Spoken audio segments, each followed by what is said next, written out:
Hello and welcome my dear students on my YouTube channel आदिमी chemistry. आज के इस इंपॉर्टेंट लेक्चर में हम डिस्कस करने जा रहे हैं हाइड्रोकार्बन, जो कि बहुत इंपॉर्टेंट टॉपिक है, फंडामेंटल टॉपिक है, बेसिक टॉपिक है और यहाँ से क्वेश्चंस अक्सर बहुत सारे पूछे जाते हैं। और जो भी यहाँ पे जो मैकेनिज्म सीखने वाले हैं, जो रिएक्शंस सीखने वाले हैं, हर जगह इसका एप्लीकेशन आपको मिलने वाला है। तो हम लोग जितना भी हाइड्रोकार्बन में जितने भी टॉपिक्स हैं, हम लोग उन सारे टॉपिक्स को इस वीडियो में कंप्लीट करने वाले हैं। वन शॉट वीडियो है और हम लोग पूरा डिटेल में जितना भी समय लगेगा हम लोग कंप्लीट करेंगे और आखिरी में हम लोग इंपॉर्टेंट क्वेश्चंस करने वाले हैं जो ऑलरेडी नीट और जेईई एग्जाम में आ चुके हैं। तो चलिए अब स्टार्ट करते हैं। यहाँ पे हाइड्रोकार्बन की अगर हम बात करें तो हाइड्रोकार्बन हम किसको कहते हैं?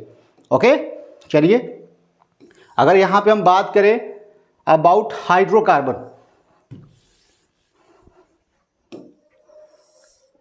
स्टार्ट कर दिया जाए। चलिए अगर हम यहाँ बात करते हैं हाइड्रोकार्बन का, अगर नाम आता है कहीं पे भी तो आपको नाम से ही जाहिर हो रहा है कि हाइड्रोजन और कार्बन का जो कंपाउंड होता है, that compound is called hydrocarbon. मतलब उसमें कार्बन हो और हाइड्रोजन हो और उससे जो बनने वाला कंपाउंड होगा, ऑर्गेनिक कंपाउंड होगा, that organic compound is called hydrocarbon. अब हाइड्रोकार्बन देखिए, hydrocarbons are organic compounds compose exclusively of carbons and hydrogens. अगर हम बात करते हैं कि इनका सोर्स क्या है, प्राइमरी सोर्स ऑफ हाइड्रोकार्बन्स क्या है, तो यहाँ हम कह सकते हैं कि the primary source of hydrocarbons include natural gases और petroleum and coal. All these are the primary source of hydrocarbon. तो सबसे पहली बात क्या है, हाइड्रोकार्बन्स हम किसको बोलेंगे? उस कंपाउंड्स को बोलेंगे those organic compounds which contain hydrogen and carbons, that compound is called hydrocarbon. और इनका जो प्राइमरी सोर्स ऑफ हाइड्रोकार्बन से कहाँ पे है? नेचुरल गैस है, पेट्रोलियम है and coal. These are the some important source from hydrocarbons are present. तो यहाँ पे आपको पता होना चाहिए, ठीक है। यहाँ पे हम क्लासिफिकेशन की बात करते हैं कि यहाँ पे based on the types of carbon carbon bond, है ना, जो हाइड्रोकार्बन से on the basis of carbon carbon bond के आधार पे इनको बांटा गया है, तीन हिस्सों में बांटा गया है। यहाँ पे हम कह सकते हैं सैचुरेटेड हाइड्रोकार्बन्स। यहाँ पे हम बात करते हैं कि जहाँ पे जो हाइड्रोकार्बन्स में से सिर्फ सिंगल बॉन्ड प्रेजेंट होते हैं, दैट कंपाउंड इज कॉल्ड, आप कह सकते हो, सैचुरेटेड हाइड्रोकार्बन्स। अनसैचुरेटेड जहाँ पे डबल बॉन्ड ट्रिपल बॉन्ड आता है, जब कार्बन डबल बॉन्ड या ट्रिपल बॉन्ड में प्रेजेंट होता है, उस कंपाउंड को बोलते हैं अनसैचुरेटेड हाइड्रोकार्बन बोल सकते हैं। और एक स्पेशल केस है जो एरोमेटिक हाइड्रोकार्बन है, जहाँ पे हम कह सकते हैं कि distinct class of cyclic compounds that exhibit special stability due to resonance. यहाँ पे आपको डिटेल में भी हम बताएंगे इसके बारे में। रेजोनेंस स्टेबलाइज स्ट्रक्चर होता है, एरोमेटिक कंपाउंड्स होता है, जिसकी वजह से यहाँ भी एक तरह से एरोमेटिक हाइड्रोकार्बन से, बिकॉज एरोमेटिक कंपाउंड है, साइक्लिक स्ट्रक्चर है, लेकिन कार्बन हाइड्रोजन से बना होता है, इसलिए इसको हम एरोमेटिक हाइड्रोकार्बन्स करेंगे। अनसैचुरेटेड हाइड्रोकार्बन बोलेंगे जिसमें डबल और ट्रिपल बॉन्ड्स है, और यहाँ पे सैचुरेटेड जहाँ पे सिर्फ सिंगल बॉन्ड प्रेजेंट है। ओके, तो यहाँ पे तीन जो हिस्से में बांटा गया है, सैचुरेटेड, अनसैचुरेटेड, एरोमेटिक हाइड्रोकार्बन्स, ये on the basis of carbon carbon bonds. Okay, चलिए हम सबसे पहले एल्केन के बारे में बताएंगे। एल्केन को हम पहले पढ़ेंगे, इसकी सिंथेसिस पढ़ेंगे, फिजिकल प्रॉपर्टीज पढ़ेंगे, केमिकल प्रॉपर्टीज पढ़ेंगे, उसके बाद हम लोग एल्कीन, उसके बाद एल्काइन। तो यहाँ पे एल्केन के बारे में बात करते हैं। सबसे पहले एल्केन जो है सैचुरेटेड हाइड्रोकार्बन है विथ जनरल फॉर्मूला आपको क्या है, यहाँ पे CnH2n+2, सबको पता है। यहाँ पे क्या है, यहाँ पे CnH2n, जो कि जनरल फॉर्मूला है किसका? एल्केन का। अगर आपको जब n इज इक्वल टू 1 2 3 होता है तो आपको मीथेन, इथेन एंड प्रोपेन और आगे बहुत सारे आपको स्ट्रक्चर मिल जाएगा, आपको पता होना चाहिए ना। यहाँ पे क्या करेंगे आप, यहाँ पे आपको जो फॉर्मूला दिया है CnH2n+2, अगर n बराबर यहाँ पे 1 रखा, यहाँ पे 1 बराबर 1 रखा तो एक हो जाएगा, यहाँ पे H और यहाँ पे 2 × 1+2, तो यहाँ पे पहला कंपाउंड CH4 मिलने वाला है। तो एल्केन जो सैचुरेटेड हाइड्रोकार्बन है, यहाँ पे जो फर्स्ट जो कंपाउंड है इसका मीथेन है। ओके, और यहाँ पे इस तरह से अगर n की वैल्यू आप चेंज करते रहे तो आपको हायर एल्केन का मिलने वाला है। तो फॉर्मूला आपको याद होना चाहिए कि general formula for saturated hydrocarbon that is alkane, यहाँ पे CnH2n+2 होता है। इतनी बात समझ में आ गई है, तो हम लोग आगे बढ़ते हैं। और यहाँ पे अगर हम बात करें, यहाँ पे अगर हम बात करें इसके स्ट्रक्चर के बारे में बात करते हैं कि जो सैचुरेटेड हाइड्रोकार्बन से जहाँ पे सिर्फ कार्बन कार्बन सिंगल बॉन्ड है तो वहाँ पे स्ट्रक्चर कैसा होता है। तो वहाँ पे जब भी यहाँ पे देखिए जब भी आपका कार्बन कार्बन सिंगल बॉन्ड होगा कार्बन के पास, तो उस कंडीशन में जो कार्बन होता है उस पर हाइब्रिडाइजेशन sp3 होता है। क्या होता है, कार्बन पे sp3 हाइब्रिडेशन होता है। जब sp3 हाइब्रिडेशन होगा उस कंडीशन में जो ज्योमेट्रिकल शेप होगा वो आपका टेट्राहेड्रॉन होगा। यहाँ कार्बन होगा, उसके बाद इस तरह से आपके हाइब्रिडाइजेशन होगा, sp3 हाइब्रिडेशन होगा और यहाँ पे इस तरह से हाइड्रोजन ऑर्बिटल्स ओवरलैप करेगा। और ये जो एंगल होता है इनके बीच का जो एंगल होता है 109.28 प्राइम होता है, जो कि बॉन्ड एंगल होता है। ठीक है। और अगर बॉन्ड लेंथ की बात करते हैं तो यहाँ पे कार्बन कार्बन की बॉन्ड है। यहाँ पे अगर हम बात करें तो जो जब भी सैचुरेटेड हाइड्रोकार्बन जितने भी होंगे वहाँ पे आपका जो बॉन्ड एंगल है कार्बन कार्बन में 109, क्योंकि ज्योमेट्री क्या है, टेट्राहेड्रल ज्योमेट्री होगी। चलिए हम आगे बढ़ते हैं। यहाँ पे एक बात और इम्पॉर्टेंट है कि जो कार्बन कार्बन बॉन्ड होता है उसकी जो बॉन्ड लेंथ होती है 1.54 एंगस्ट्रॉम होती है, लेकिन जो कार्बन हाइड्रोजन का बॉन्ड होता है वो 1.09 एंगस्ट्रॉम होती है। इंपॉर्टेंट है, कभी कभी क्वेश्चन पे आ जाता है, तो ये आपको पता होना चाहिए कि जो सैचुरेटेड हाइड्रोकार्बन से उनका स्ट्रक्चर कैसा होता है, टेट्राहेड्रल ज्योमेट्रिकल शेप में होता है, क्योंकि वहाँ पे sp3 हाइब्रिडेशन होता है। और जब भी sp3 हाइब्रिडेशन होगा उस कंडीशन में जो कार्बन जो ज्योमेट्रिकल शेप में जो रहेगा वो टेट्राहेड्रल ज्योमेट्री में रहेगा, जो और साथ में जो बॉन्ड एंगल बनने वाला है 109.28 प्राइम। ओके, चलिए आइसोमेरिज्म की बात करते हैं। सेम फॉर्मूला, डिफरेंट स्ट्रक्चर है ना। तो यहाँ पे कंस्टिट्यूशनल आइसोमर्स होते हैं, कनेक्टिविटी में डिफरेंस होने की वजह से जो आइसोमर्स आता है उसको बोलते हैं हम स्ट्रक्चरल आइसोमर बोल सकते हैं। यहाँ पे कंस्टिट्यूशनल आइसोमर्स में आएगा तो यहाँ पे एल्केन एग्जिबिट चेन आइसोमेरिज्म। कैसा करेगा, चेन आइसोमर। अगर हम बात करते हैं यहाँ पे देखिए कि यहाँ पे अगर C5H12 है, कोई मॉलिक्यूलर फार्मूला है, तो यहाँ पे N पेंटेन हो सकता है, यहाँ पे हम आइसोपेंटेन कर सकते हैं, यहाँ पे नियोपेंटेन कर सकते हैं। तो यहाँ पे चेन में फ़र्क, जो पेरेंट चेन है उसमें फ़र्क है। तो यहाँ पे 5 कार्बन की चेन है, यहाँ पे 4 कार्बन की चेन है, यहाँ पे 3 कार्बन की चेन है। इसलिए इस तरह के जो आइसोमर्स होते हैं उनको हम बोलते हैं चेन आइसोमर्स। क्या बोलते हैं, चेन आइसोमर्स। तो यहाँ से कभी कभी क्वेश्चन आता है कि although the first 3 member methane, ethane और प्रोपेन की बात करते हैं तो यहाँ पे डू नॉट एग्जिबिट आइसोमेरिज्म, ये फॉलो नहीं करते हैं। ऐसा इसलिए क्योंकि यहाँ पे पॉसिबिलिटी नहीं है। ओके, तो यहाँ पे the number of isomers in other alkanes increase with the increase in number of carbon. जब भी कार्बन बढ़ेगा वहाँ पे नंबर ऑफ स्ट्रक्चर जो आइसोमर होंगे वो बढ़ेंगे, क्योंकि वहाँ पे पॉसिबिलिटी जो होगी चेन की बढ़ेगी। तो यहाँ ब्यूटेन की बात करते हैं, यहाँ पे 2 आइसोमर्स होते हैं। पेंटेन की बात करें तो यहाँ पे 3 आइसोमर्स होते हैं। हेक्सेन की बात करें तो 5 होते हैं, और हेप्टेन की बात 9, octane 18 and decane are many as 75 isomers as possible. तो आपको याद रखना पड़ेगा, इतने सारे स्ट्रक्चर आप बना नहीं सकते एग्जाम के अंदर, तो कभी कभी पूछ देता है, तो उस कंडीशन में आपको याद होना चाहिए। ओके, चलिए तो यहाँ पे अगर हम आगे बढ़ें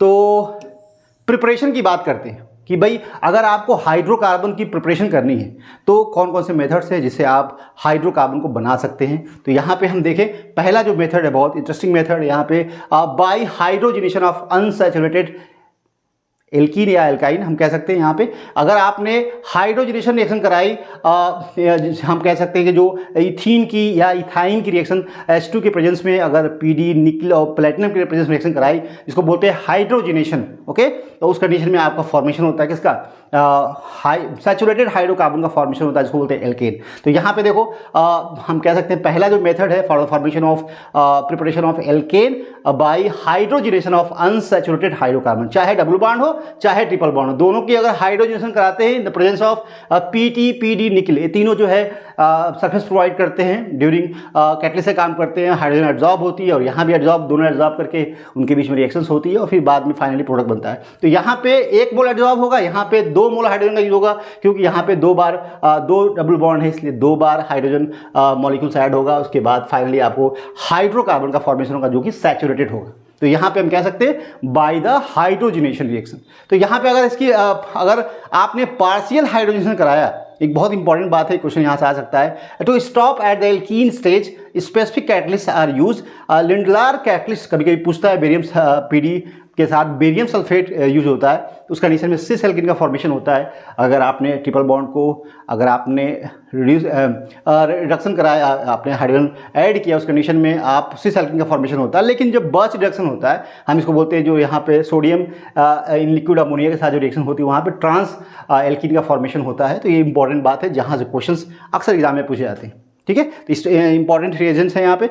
अगर हाइड्रोजन की बात करें यहाँ पे, ठीक है, जो मैकेनिज्म की बात करें, हाइड्रोजनेशन जो मैकेनिज्म होती है कैसे होती है, यहाँ पे पहले क्या होता है, एडजॉर्प्शन होता है, एल्कीन जो कैटलिस्ट का जो सरफेस है पीटी पैलेडियम और जो प्लेटिनम का जो सरफेस है उस पर पहले एल्कीन और एल्काइन या हाइड्रोजन सब एडजॉर्ब हो जाएंगे। उसके बाद उनके बीच में आप कह सकते हो डिसोसिएशन होगा, बॉन्ड स्प्लिट करेगा, उसके बाद हाइड्रोजन ऐड होगा एल्कीन के ऊपर, उसके बाद फाइनली डिजॉर्प्शन हो जाता है, प्रोडक्ट का फॉर्मेशन हो जाता है। तो दीज आर द मेथड्स या मैकेनिज्म कह सकते हैं। पहले देखिए यहाँ सरफेस है, यहाँ पे आपका दोनों एडजॉर्ब हुआ है, एडजॉर्ब होने के बाद इनके बीच में रिएक्शन होती है, रिएक्शन होने के बाद फाइनल डिजॉर्प्शन होता है और सिन एडिशन प्रोडक्ट होता है। क्योंकि जो एल्कीन पे जो हाइड्रोजन का एडिशन होता है, दोनों हाइड्रोजन जो है डबल बॉन्ड के एक साइड से एडिशन होता है, इसको बोलते हैं सिस एडिशन या उसको सिन एडिशन कहते हैं।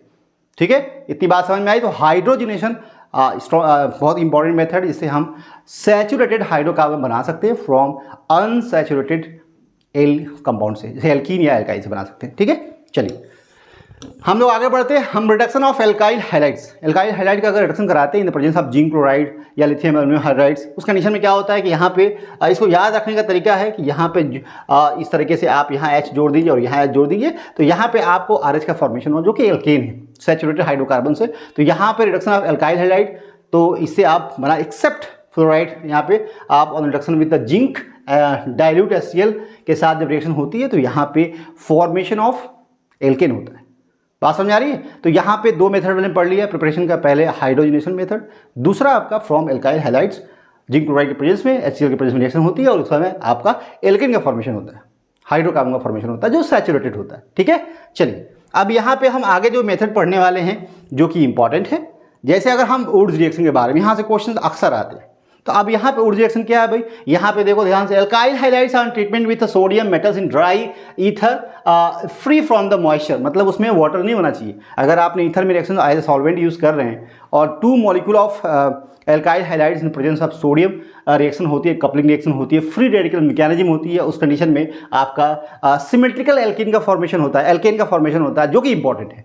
किसका फॉर्मेशन होता है? सिमेट्रिकल एल्केन का। यहाँ पे क्या होता है, अगर थोड़ा सा इसकी मैकेनिज्म देखो तो यहाँ पे जो R है, X है, 2 सोडियम के साथ रिएक्शन करता है और यहाँ X और R और ये सब निकल जाता है बाहर और इनके बीच में रेडिकल मैकेनिज्म होती है और आप कह सकते हो रेडिकल बनता है और फाइनली जो है आपका RR का फॉर्मेशन होता है जो कि सिमेट्रिकल होता है। यहाँ पे कैसा होता है? सिमेट्रिकल कार्बन होता है। ओके, तो यहाँ पे आप कह सकते हो कि जो प्राइमरी हाइलाइट है वो सेकेंडरी हाइलाइट के लिए पॉसिबल रिएक्शन होती है, कपलिंग हो जाती है। टर्शियरी में जो है पॉसिबल नहीं होती वुड रिएक्शन, वहाँ से आप कपलिंग नहीं करा सकते क्योंकि वहाँ पे जो प्रोडक्ट है स्टेबल नहीं बनता है, आपस में कपलिंग नहीं होती है, टर्शियरी फ्री रेडिकल्स आपस में बॉन्ड नहीं बना पाते हैं, वहाँ पे डिस्प्रोपोर्शनेट एल्कीन का फॉर्मेशन होता है। ओके, तो यहाँ पे आप एक लिमिटेशन इसकी है, यहाँ हम कह सकते हैं कि insufficient tertiary alkyl hydrides due to the steric hindrance, है ना, स्टेरिक हिंड्रेंस की वजह से जैसे यहाँ पे रेडिकल बना है, यहाँ कार्बन है और यहाँ पे टर्शियरी कार्बन है, यहाँ पे R और यहाँ पे भी कार्बन पे टर्शियरी है, तो इनके बीच में ओवरलैपिंग नहीं हो पाती क्योंकि यहाँ पे स्टेरिक क्राउडिंग है, हिंड्रेंस है, जिसकी वजह से बॉन्ड का फॉर्मेशन नहीं होता है। उस कंडीशन में डिस्प्रोपोर्शनेट यहाँ पे जो हाइड्रोजन होता है उसके साथ रिएक्शन कर जाता है और एल्कीन का फॉर्मेशन होता है और एल्केन का फॉर्मेशन होता है। ओके, तो हम आगे बढ़े। और रिएक्शन इंपॉर्टेंट है जहां से क्वेश्चंस आते हैं। ठीक है जी, तो यहाँ याद रखना, tertiary alkyl hydrides can not give origin reaction, वहाँ पे डिस्प्रोपोर्शनेट रिएक्शन होता है, एल्कीन प्लस एल्केन का फॉर्मेशन होता है और वहाँ पे एल्कीन प्लस एल्केन का फॉर्मेशन होता है। चलिए आगे बढ़ते हैं। From carboxylic acid, carboxylic acid से भी आप बना सकते हैं। तो यहाँ डी कार्बोक्सिलेशन रिएक्शन होता है, यहाँ पे सोडियम एस्टेट के साथ अगर यहाँ पे calcium oxide plus sodium hydroxide reaction होती है, जिसको हम बोलते हैं क्या, इसको बोलते हैं यहाँ पे सोडा लाइम। क्या बोलते हैं? Soda lime. तो सोडा लाइम के साथ रिएक्शन करेंगे, जो मिक्सचर होता है sodium hydroxide plus calcium oxide, तो ये जो मिक्सचर को बोलते हैं सोडा लाइम। और जब सोडियम जो यहाँ पे जो सॉल्ट ऑफ एसीटेट है, यहाँ पे नेगेटिव यहाँ प्लस है, जब यहाँ रिएक्शन होगी इसके साथ में तो यहाँ पे डी कार्बोक्सिलेशन होगा और यहाँ पे फाइनली जो है आपका एल्केन का फॉर्मेशन होता है। किसका फॉर्मेशन होता है? एल्केन का। तो ये इंपॉर्टेंट रिएक्शन है, D carboxylation of sodium salt of estate कह सकते हो या एस्टिक जो सोडियम एस्टेट आयन है, यहाँ पे जब कॉस्टिक सोडा का रिएक्शन कराएंगे तो यहाँ पे डी कार्बोक्सिलेशन CO2 बाहर निकलता है, सॉरी यहाँ पे सोडियम कार्बोनेट होता है, CO2 के साथ रिएक्शन होती है तो उसके बाद सोडियम कार्बोनेट का फॉर्मेशन होता है। तो ये इंपॉर्टेंट रिएक्शन है। ओके, आगे बढ़ जाए, बताओ याद है? चलिए यहाँ पे हम आगे बढ़ते हैं। यहाँ पे बहुत इंपॉर्टेंट रिएक्शन, इसका नाम है कोल्बे इलेक्ट्रोलाइसिस, बहुत इंपॉर्टेंट है। यहाँ पे हम कह सकते हैं कि एनएक्वस सॉल्यूशन ऑफ सोडियम और potassium salt of carboxylic acid, mono होना चाहिए। कैसा होना चाहिए? मोनो कार्बोक्सिलिक एसिड होना चाहिए, मोनो बेसिक होना चाहिए। Electrolysis give alkane containing even number of carbon atom, even number of carbon atom. यहाँ पे क्या होता है? 2, देखो यहाँ पे एसिटेट आयन है, यहाँ पे अब एनोड पे और कैथोड पे रिएक्शन होती है। एनोड पे ऑक्सीडेशन होता है। क्या होता है? ऑक्सीडेशन होगा तो इलेक्ट्रॉन निकलेगा। जब यहाँ से इलेक्ट्रॉन निकलेगा तो यहाँ रेडिकल का फॉर्मेशन होगा।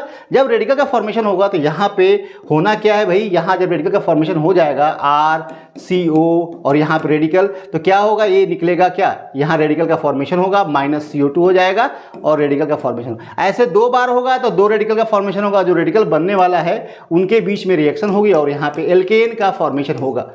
ओके, तो CO2 कहाँ निकला? एनोड पे। ऑक्सीडेशन कहाँ पे हो रहा है? एनोड पे। तो ये जो रिएक्शन हो रही है एनोड पे हो रही है, पूछता है कि भाई जो CO2 जो डिकार्बोक्सिलेशन हो रहा है इस रिएक्शन के अंदर, वो कहाँ? एनोड पे हो रहा है, कैथोड पे हो रहा है? एनोड पे हो रहा है, दिख रहा है साफ, ठीक है। और अगर दूसरी बात बोले कि जो इलेक्ट्रॉन यहाँ से निकला है वो कहाँ जाएगा? वाटर से रिएक्ट करेगा, तो 2 मोल ऑफ वाटर और 2 इलेक्ट्रॉन, तो यहाँ पे OH-2 बनेगा और H रेडिकल बनेगा। H रेडिकल कंबाइन होकर H2 गैस बना लेगा, प्लस आपका जो है यहाँ पे बाकी जो है 2 मोल ऑफ NaOH बनेगा। तो ये कहाँ पे रिएक्शन हुई? ये कैथोड पे रिएक्शन हुई। कहाँ पे हुई? कैथोड पे। आगे बढ़ जाए तो इंपॉर्टेंट रिएक्शन है। एनोड पे क्या हो रहा है? ऑक्सीडेशन, वहाँ पे फॉर्मेशन हो रहा है कंपाउंड का, हाइड्रोकार्बन का फॉर्मेशन हो रहा है, एल्केन का फॉर्मेशन हो रहा है। और जो कैथोड है वहाँ पे क्या हो रहा है? वहाँ पे क्या हो रहा है? रिडक्शन रिएक्शन हो रही है। क्या हो रही है? रिडक्शन रिएक्शन हो रही है। वाटर के साथ इलेक्ट्रॉन ऐड होकर H2 गैस का फॉर्मेशन कर रहा है। तो एनोड पे ऑक्सीडेशन, कैथोड पे रिडक्शन, और आपका H2 कहाँ निकल रहा है? H2 गैस प्रोड्यूस हो रही है कैथोड पे। याद हो जाएगा? चलिए हम आगे बढ़ते हैं। एक बहुत इंपॉर्टेंट पॉइंट है यहाँ पे, देखें ध्यान से। यहाँ पे जो पूछा गया है कि यहाँ पे जो मीथेन है, methane CH4, methane can not be prepare by this method. क्या मीथेन को बना सकते हैं? नहीं बना सकते। यहाँ पे methane can not be prepare by this method, क्योंकि यहाँ पे अगर आपने एक एसिटिक एसिड चाहिए, आपको सॉल्ट चाहिए, तो यहाँ पे जब निकलेगा तो ये रेडिकल बनाएगा और यहाँ रेडिकल बनेगा, तो इनके बीच में कंबाइन होगा तो क्या बनेगा भाई? CH3 बनेगा। तो यहाँ मीथेन तो बन नहीं सकता, यहाँ पे इथेन का ही फॉर्मेशन होगा। मीथेन नहीं बना सकते इस मेथड से। ओके, तो यहाँ पे बहुत इंपॉर्टेंट रिएक्शन है कोल्बे इलेक्ट्रोलाइसिस। अब हम बात करते हैं फिजिकल प्रॉपर्टीज़ की। फिजिकल प्रॉपर्टीज मतलब कि यहाँ पे सॉलिड लिक्विड गैस की बात करते हैं। Due to the presence of weak van der Waals force of, यहाँ पे कह सकते हैं फर्स्ट 4 मेंबर होता है। यहाँ पे इनके बीच में कोई इंटरैक्शन नहीं होता है, क्योंकि यहाँ पे किस तरह की बॉन्डिंग नहीं है, पोलैरिटी नहीं है, जिसकी वजह से उनके बीच में कोई इंटरैक्शन नहीं है। और स्ट्रॉन्ग इंटरैक्शन ना होने की वजह से वो आसानी से गैसेस फेज में चले जाएंगे। तो यहाँ पे हम कह सकते हैं कि जो फर्स्ट 4 मेंबर है, यहाँ पे याद रखना है C1 से लेके CO4 एक गैस होते हैं, C5 से आपका C70 तक लिक्विड होते हैं, और उसके बाद C18 के बाद क्या हो जाता है? सॉलिड हो जाता है। क्या हो जाता है? सॉलिड। ये बहुत इंपॉर्टेंट पॉइंट है। कार्बन नंबर 1 से लेकर 4 तक सब गैस होते हैं, उसके बाद आपके 5 के बाद 17 तक लिक्विड्स, और C8 आपका जो 18 से ऑनवर्ड सॉलिड। इंपॉर्टेंट है। तो यहाँ पे कोई यहाँ पे जो 25 डिग्री पे, किस पे? 25 सेल्सियस डिग्री पे ये चीज़ें पाई जाती हैं। ऑल एल्केन्स आर कलरलेस, कोई कलर तो होता नहीं एल्केन का। ओके, कलरलेस होते हैं, ऑर्डरलेस होते हैं, इनसॉल्युबल इन वाटर, सॉल्युबल में वाटर में सॉल्युबल नहीं हो, क्योंकि यहाँ पे वाटर पोलर सॉल्वेंट है, और ये सब सारे कैसे नॉन पोलर हैं, तो वहाँ पे डिजॉल्व नहीं हो पाएगा। ठीक है, सॉल्विटी कम होगी। Dissolve in non polar solvent, क्योंकि लाइक अगर ये नॉन पोलर है, हाइड्रोकार्बन सा नॉन पोलर, तो वहाँ नॉन पोलर सॉल्वेंट में सॉल्युबल हो जाएंगे। तो यहाँ पे हम कह सकते हैं। बॉइलिंग पॉइंट की बात करते हैं, बहुत इंपॉर्टेंट पॉइंट, यहाँ से क्वेश्चन आता है बॉइलिंग पॉइंट के बारे में। तो boiling points of alkanes increase with increase the molecular mass. जैसे जैसे मास बढ़ेगा वैसे वैसे बॉइलिंग पॉइंट बढ़ेगा, उसका मेल्टिंग पॉइंट बॉइलिंग पॉइंट बढ़ने वाला है। अच्छा, एक बात और है, अगर इवन नंबर है और ओड नंबर है, अगर हम बोले कि यहाँ पे इवन नंबर है और यहाँ पे ओड नंबर है, तो बॉइलिंग पॉइंट किससे ज़्यादा होगा? यहाँ पे बॉइलिंग पॉइंट हमेशा जो है, यहाँ पे देखिए even number carbon atom have higher melting point. क्या होते हैं? Due to the symmetry higher melting point. तो यहाँ पे पहली बात है, boiling point of the alkane increase with the increase in the molecular mass बढ़ेगा, बॉइलिंग पॉइंट बढ़ेगी। इंपॉर्टेंट बात, same alkane the boiling points decrease with branching. अगर ब्रांचिंग हो जाएगी, सेम मॉलिक्यूल है, ब्रांचिंग हो गई आइसोमर्स, अगर मान लो कि 5 कार्बन है 1 2 3 4 5, अब 5 कार्बन ये भी है, देखिए 5 कार्बन ये भी है 1 2 3 4 और 5, तो 5 कार्बन यहाँ पे दोनों आइसोमर्स है, लेकिन यहाँ पे नंबर ऑफ मॉलिक्यूलर मास दोनों का सेम है, लेकिन यहाँ ब्रांचिंग है और यहाँ ब्रांचिंग नहीं है। तो यहाँ पे मेल्टिंग पॉइंट बॉइलिंग पॉइंट ज़्यादा होगी, यहाँ पे कम होगी। यहाँ पे ब्रांचिंग होने से सरफेस एरिया कम हो जाएगा, यहाँ पे ज़्यादा होगा। तो इसलिए यहाँ पे ज़्यादा होगा boiling point as compare to molecular formula same है। समझ आ रही बात आ रही है? आगे बढ़ जाए तो यहाँ पे लिख सकते हैं कि जो same alkane the boiling points decrease with branching, जैसे ब्रांचिंग बढ़ेगी उसकी बॉइलिंग पॉइंट डिक्रीज जाएगी। ओके, चलो next point, alkanes with even number of carbon atom has higher melting point than next lower and next higher alkanes with odd number of carbon atom due to the symmetry. ठीक है, तो ये बहुत ही important point question आता है, यहाँ से दोनों पॉइंट से क्वेश्चन आता है, इसको आपको याद रखना है। अगर आपकी इजाज़त हो आगे बढ़ते हैं। अब बहुत ही इंपॉर्टेंट पॉइंट है, इसका नाम केमिकल प्रॉपर्टीज, जहाँ से क्वेश्चन अक्सर बनते हैं कि रिएक्शन के बारे में पूछा जाएगा। Alkanes are generally inert toward the acid base oxidising and reducing agents, however they undergo following reaction under the certain condition. बहुत वेल नोन रिएक्शन है जिसका नाम है हैलोजिनेशन रिएक्शंस ऑफ एल्केन। तो यहाँ पे हम कहें कि CH4 के साथ एल्केन के साथ जब क्लोरीन की रिएक्शन कराते हैं इन the presence of Hμ, UV light के कंडीशन में, Hμ का मतलब सनलाइट का जो रेडिएशन आ रहा है वहाँ से जो यू लाइट रेडिएशन होता है वो एब्जॉर्ब करता है और क्लोरीन जो है फ्री रेडिकल जनरेट करता है। उसके बाद रिएक्शंस होती है, सब्स्टिट्यूशन रिएक्शन होती है, इसको बोलते हैं हैलोजिनेशन। तो यहाँ पे फ्लोरिनेशन भी होती है, क्लोरिनेशन भी होती है, ब्रोमिनेशन आयोडिनेशन भी होती है, लेकिन यहाँ पे हम बोलते हैं कि मोस्ट जो कॉमन है क्लोरिनेशन ब्रोमिनेशन होती है, और आयोडिनेशन और फ्लोरिनेशन जो है थोड़ा सा टफ होती है। फ्लोरिनेशन बहुत वायलेंट होती है, उसको कंट्रोल करना थोड़ा मुश्किल है, और लेकिन आयोडिनेशन होती है लेकिन बहुत स्टेबल रिएक्शन नहीं होती है, हम बताते हैं इसके बारे में। तो यहाँ पे क्लोरिनेशन की बात करते हैं, यहाँ पे Hμ कंडीशन में यहाँ पे सब्स्टिट्यूट करेगा एक हाइड्रोजन को, जैसे से आप Hμ बढ़ाएंगे वैसे वैसे आपको पूरा सब्स्टिट्यूशन हो जाएगा और CCl4 का फॉर्मेशन हो जाएगा, सारे हाइड्रोजन हट जाएंगे और हर हाइड्रोजन को रिप्लेस कर देगा क्लोरीन। इसको बोलते हैं सब्स्टिट्यूशन रिएक्शन, क्योंकि यहाँ पे क्लोरीन जो है आपका सब्स्टिट्यूट कर रहा है हाइड्रोजन को, तो इसको हम बोलते हैं सब्स्टिट्यूशन रिएक्शन। तो यहाँ पर रेट ऑफ रिएक्शन जो है आप एल्केन्स विथ हैलोजन की बात करते हैं, तो अगर CH4 के साथ रिएक्शन कराते हैं, किसी भी एल्केन के साथ रिएक्शन कराते हैं, तो कौन सा हैलोजन रिएक्ट फास्ट करेगा? तो यहाँ पे ऑर्डर है जो कि इंपॉर्टेंट है। यहाँ पे ऑर्डर हमेशा ये रखना है, फ्लोरीन, क्लोरीन, ब्रोमीन, आयोडीन का ऑर्डर होता है जो रेट ऑफ रिएक्शन होता है। सबसे फास्ट फ्लोरीन में होता है, फिर क्लोरीन, फिर ब्रोमीन, फिर आयोडीन में। अब rate of replacement of hydrogen alkane की बात करें तो टर्शियरी जो है सेकेंडरी एंड प्राइमरी, मतलब समझ रहे हो, यहाँ पे टर्शियरी जो है rate of replacement of hydrogen, अगर हाइड्रोजन यहाँ है, टर्शियरी हाइड्रोजन है, यहाँ पे CH3 है, यहाँ पे CH3 है, यहाँ पे CH3 है, तो अगर यहाँ पे कार्बन है और यहाँ पे CH3 है, यहाँ पे CH3 है, यहाँ H है, यहाँ H है, अगर हम बात करते हैं यहाँ पे आपको H है और यहाँ H और यहाँ पे H है, तो जरा बताओ ये टर्शियरी का हाइड्रोजन होगा यहाँ पे, क्योंकि 3 जो है ये जो कार्बन है जिससे हाइड्रोजन जुड़ा हुआ है 3 कार्बन से डायरेक्ट अटैच, इसलिए टर्शियरी कार्बन है। तो यहाँ पे जो हाइड्रोजन होगा वो कैसा होगा? टर्शियरी होगा। तो यहाँ से हाइड्रोजन फास्ट निकलेगा as compare to secondary hydrogen and primary hydrogens. इसलिए यहाँ पर रेट ऑफ हाइड्रोजिनेशन जो है फास्ट कहाँ होगा? जहाँ पे टर्शियरी हाइड्रोजन होगा, क्योंकि यहाँ पे स्टेबल रेडिकल का फॉर्मेशन होगा। यहाँ पे स्टेबल रेडिकल सबसे स्टेबल टर्शियरी रेडिकल होगा, उसके बाद आपका सेकेंडरी होगा, उसके बाद आपका कैसा होगा?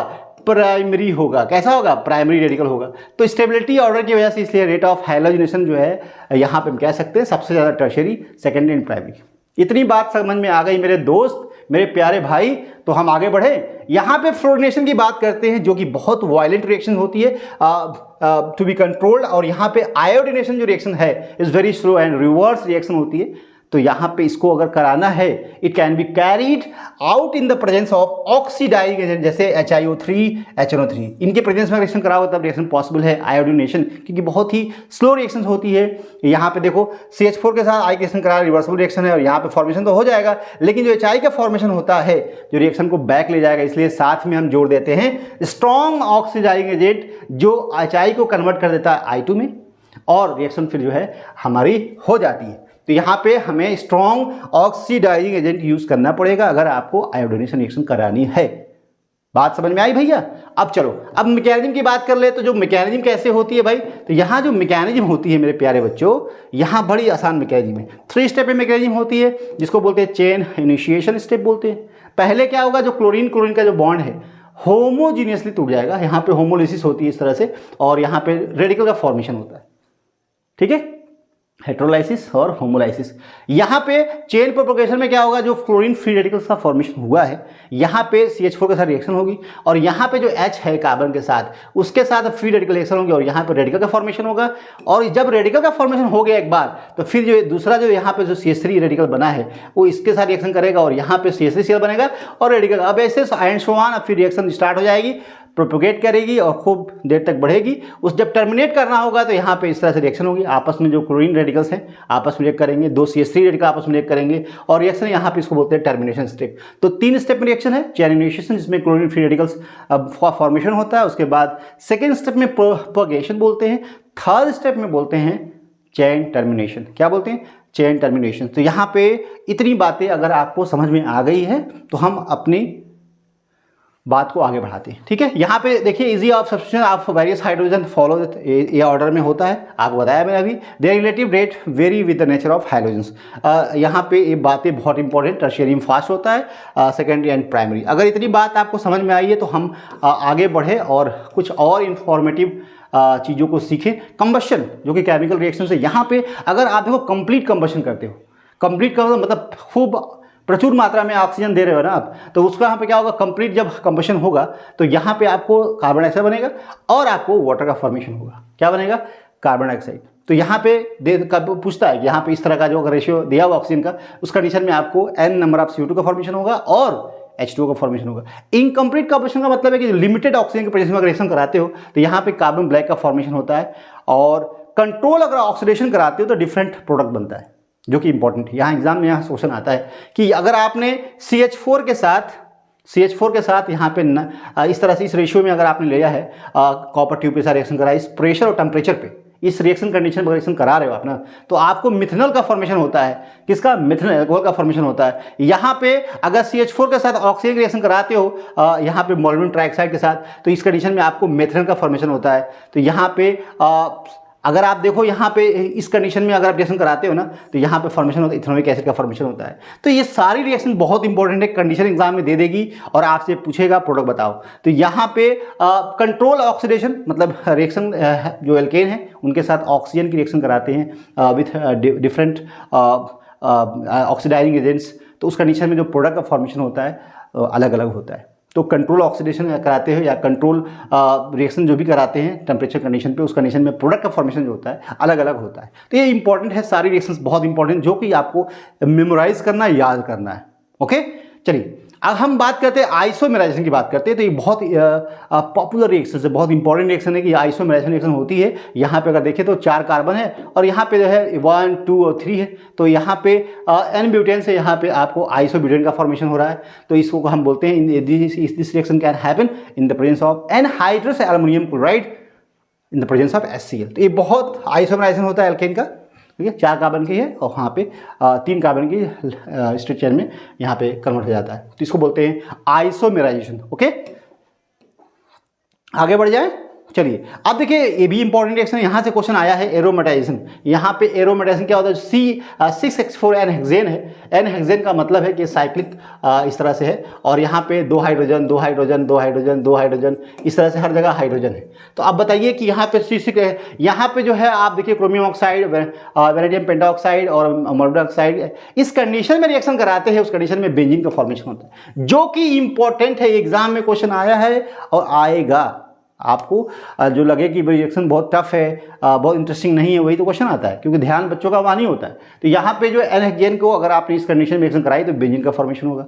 ठीक है जी, याद हो जाएगा। चलिए अब यहाँ पे देखो रिएक्शन में स्ट्रीम के साथ रिएक्शन कराते हो तो यहाँ पे कार्बन मोनोऑक्साइड का फॉर्मेशन होता है और हाइड्रोजन गैस निकलती है। और पायरोलाइसिस की बात करें, इसको बोलते हैं क्रैकिंग बोलते हैं। यहाँ पे हाई टेम्परेचर एंड प्रेशर पे जब रिएक्शन होती है उस कंडीशन पे डिफरेंट आपके जो है यहाँ पे जो एक इंपॉर्टेंट है पायरोलाइसिस क्या होती है? The thermal decomposition of organic compounds at high temperature in the absence of oxygen. तो विदाउट ऑक्सीजन रिएक्शन कराते हैं हाई टेम्परेचर पे, तो वहाँ पे जो अलग अलग तरीके से ब्रेक होता है और डिफरेंट कंपाउंड बनते हैं। 6 कार्बन का 2 हाइड्रोजन कम हो गया, यहाँ पे 4 कार्बन मिला, यहाँ पे 3 कार्बन, मतलब उसको फ्रेगमेंट में तोड़ना, अलग अलग छोटे टुकड़ों में तोड़ना, that is pyrolysis at high temperature and pressure and limited oxygen. ठीक है जी, आगे बढ़ जाएं, सच बताओ। ठीक है, चलो आगे बढ़ते हैं।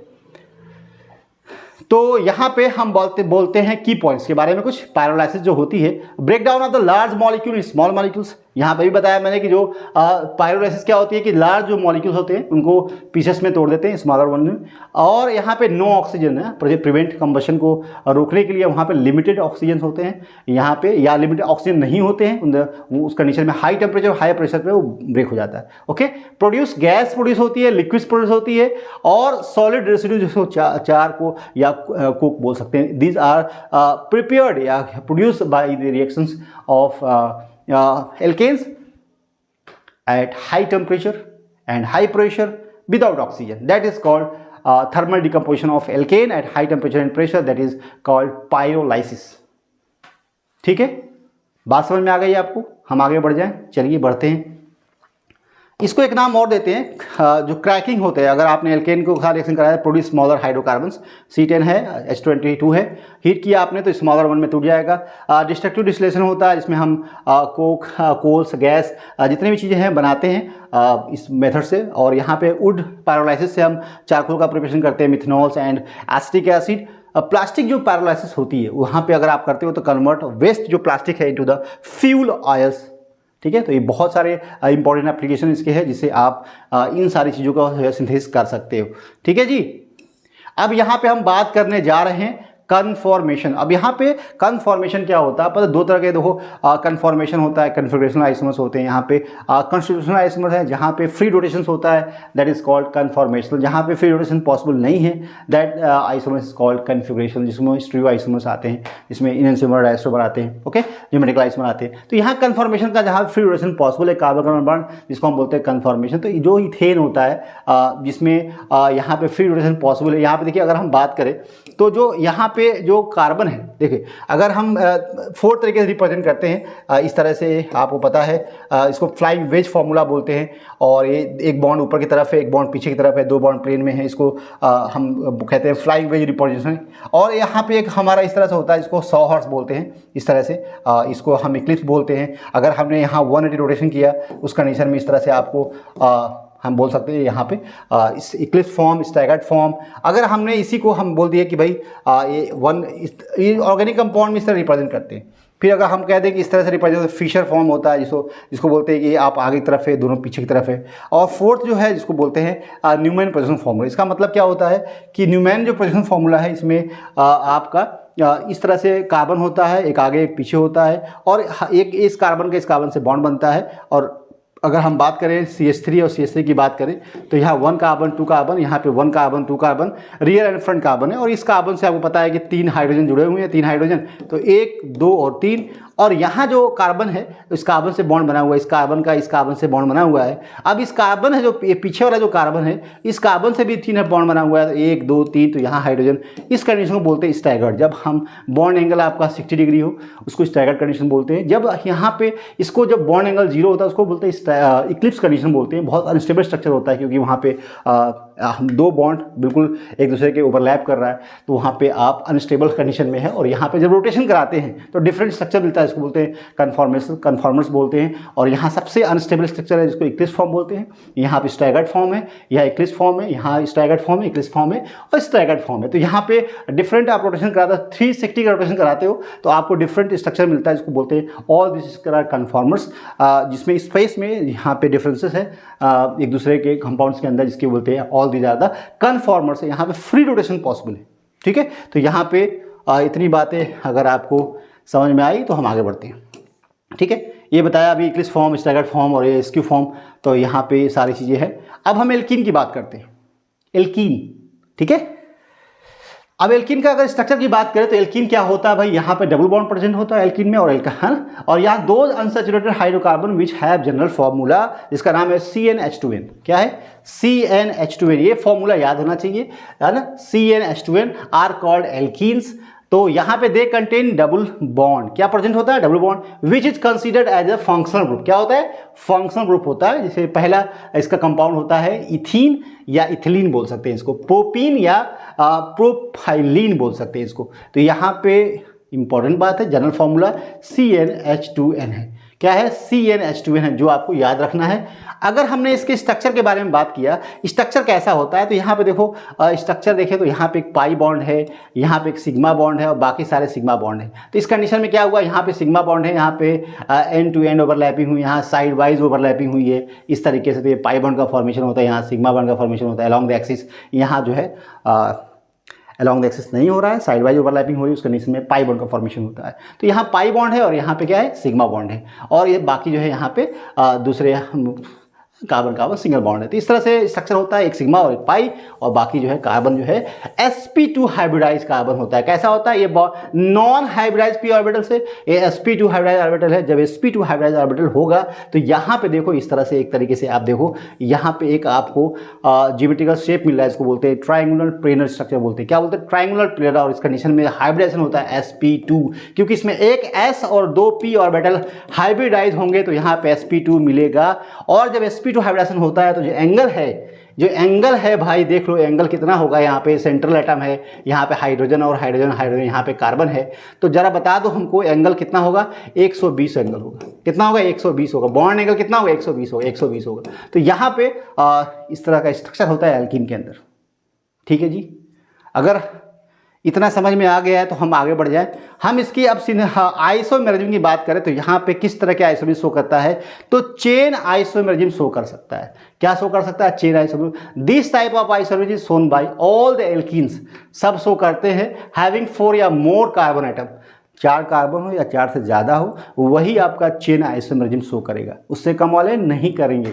ठीक है जी। और पेंटेन की बात करें, pentene has following 2 chain isomer. अगर देखो यहाँ पे देखें तो यहाँ 1 2 3 4 और 5, यहाँ देखें अगर तो यहाँ पे 1 2 3 और 4, 4 कार्बन की स्ट्रेट चेन, यहाँ पे 5 कार्बन की लंबी चेन है। तो यहाँ पे हम कह सकते हैं चेन आइसोमर्स हैं एक दूसरे के। यहाँ पे आप this 2 isomers are chain isomer, क्योंकि चेन में फ़र्क है। किसमें फ़र्क है, चेन में फ़र्क है। ठीक है जी, बोल दे, क्योंकि यहाँ पे चेन में फ़र्क है। यहाँ पे 1 पे एल्कीन है, यहाँ पे 1 पे एल्कीन है, लेकिन चेन में कार्बन नंबर का चेन यहाँ पे डिफरेंट है, यहाँ डिफरेंट।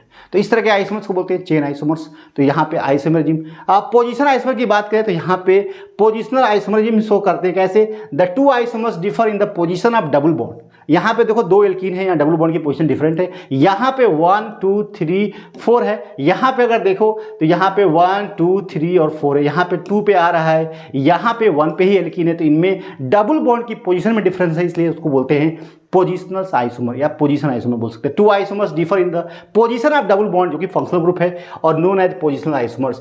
अब रिंग चेन की बात करें तो रिंग चेन आइसोमर भी शो करता है। कैसे, देखो in this type of isomerism 1 isomer is open chain structure compound and other is the closed chain structure. देखो यहाँ पे प्रोपीन है, कैसा है, प्रोपीन है, प्रोपीन है।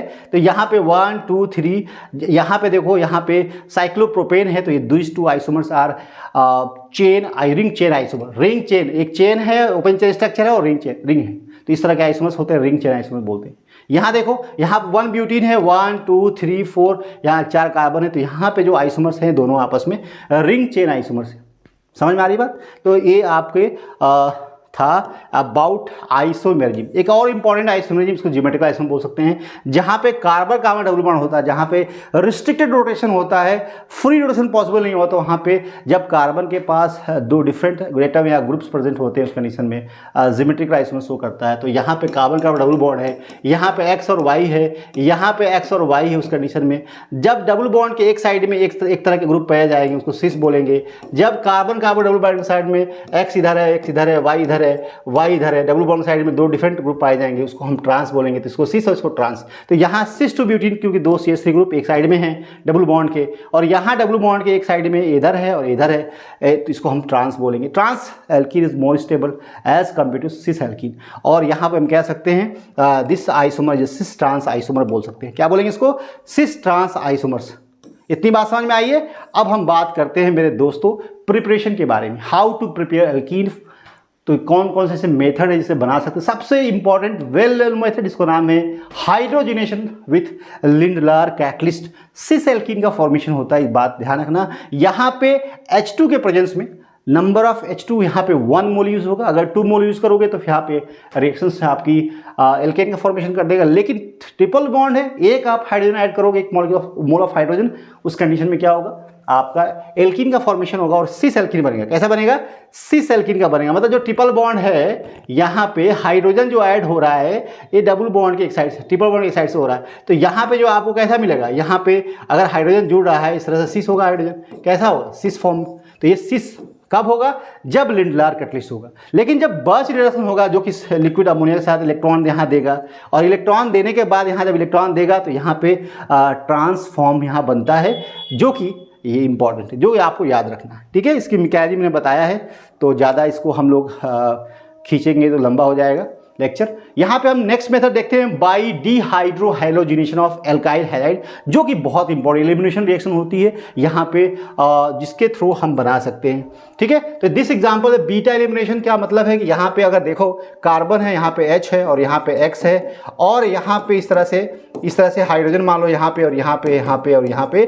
तो यहाँ पे जो X है, हैलोजेंस है यहाँ पे, जो क्लोरीन ब्रोमीन आयोडीन हो सकता है, और यहाँ पे बेस के प्रेजेंस में, जो बेस के प्रेजेंस में रिएक्शन होगी, और यहाँ पे H प्लस एब्स्ट्रैक्ट होगा इस तरह से, और यहाँ पे एलिमिनेशन होगा, और डिफरेंट मैकेनिज्म E1 होगा, E2 होगा, E1CB मैकेनिज्म होती है। ये फ्लोरीन के साथ होती है। बाकी ये यहाँ पे जब भी स्टेबल कार्बोकेटायन का फॉर्मेशन होता है तो E1 मैकेनिज्म होती है, और जब ट्रांजिशन स्टेट का फॉर्मेशन होता है उसको बोलते हैं हम लोग E2 मैकेनिज्म होती है। उस कंडीशन में क्या होता है, यहाँ पे एलिमिनेशन होता है, 2 आइटम्स या groups remove from the alkyl halides in the presence of base via elimination reaction that is called dehydrohalogen। इसलिए कहते हैं क्योंकि यहाँ पे हाइड्रोजन और हैलोजन निकलता है, इसको बोलते हैं dehydrohalogenation reaction। बताइए, समझ में आया?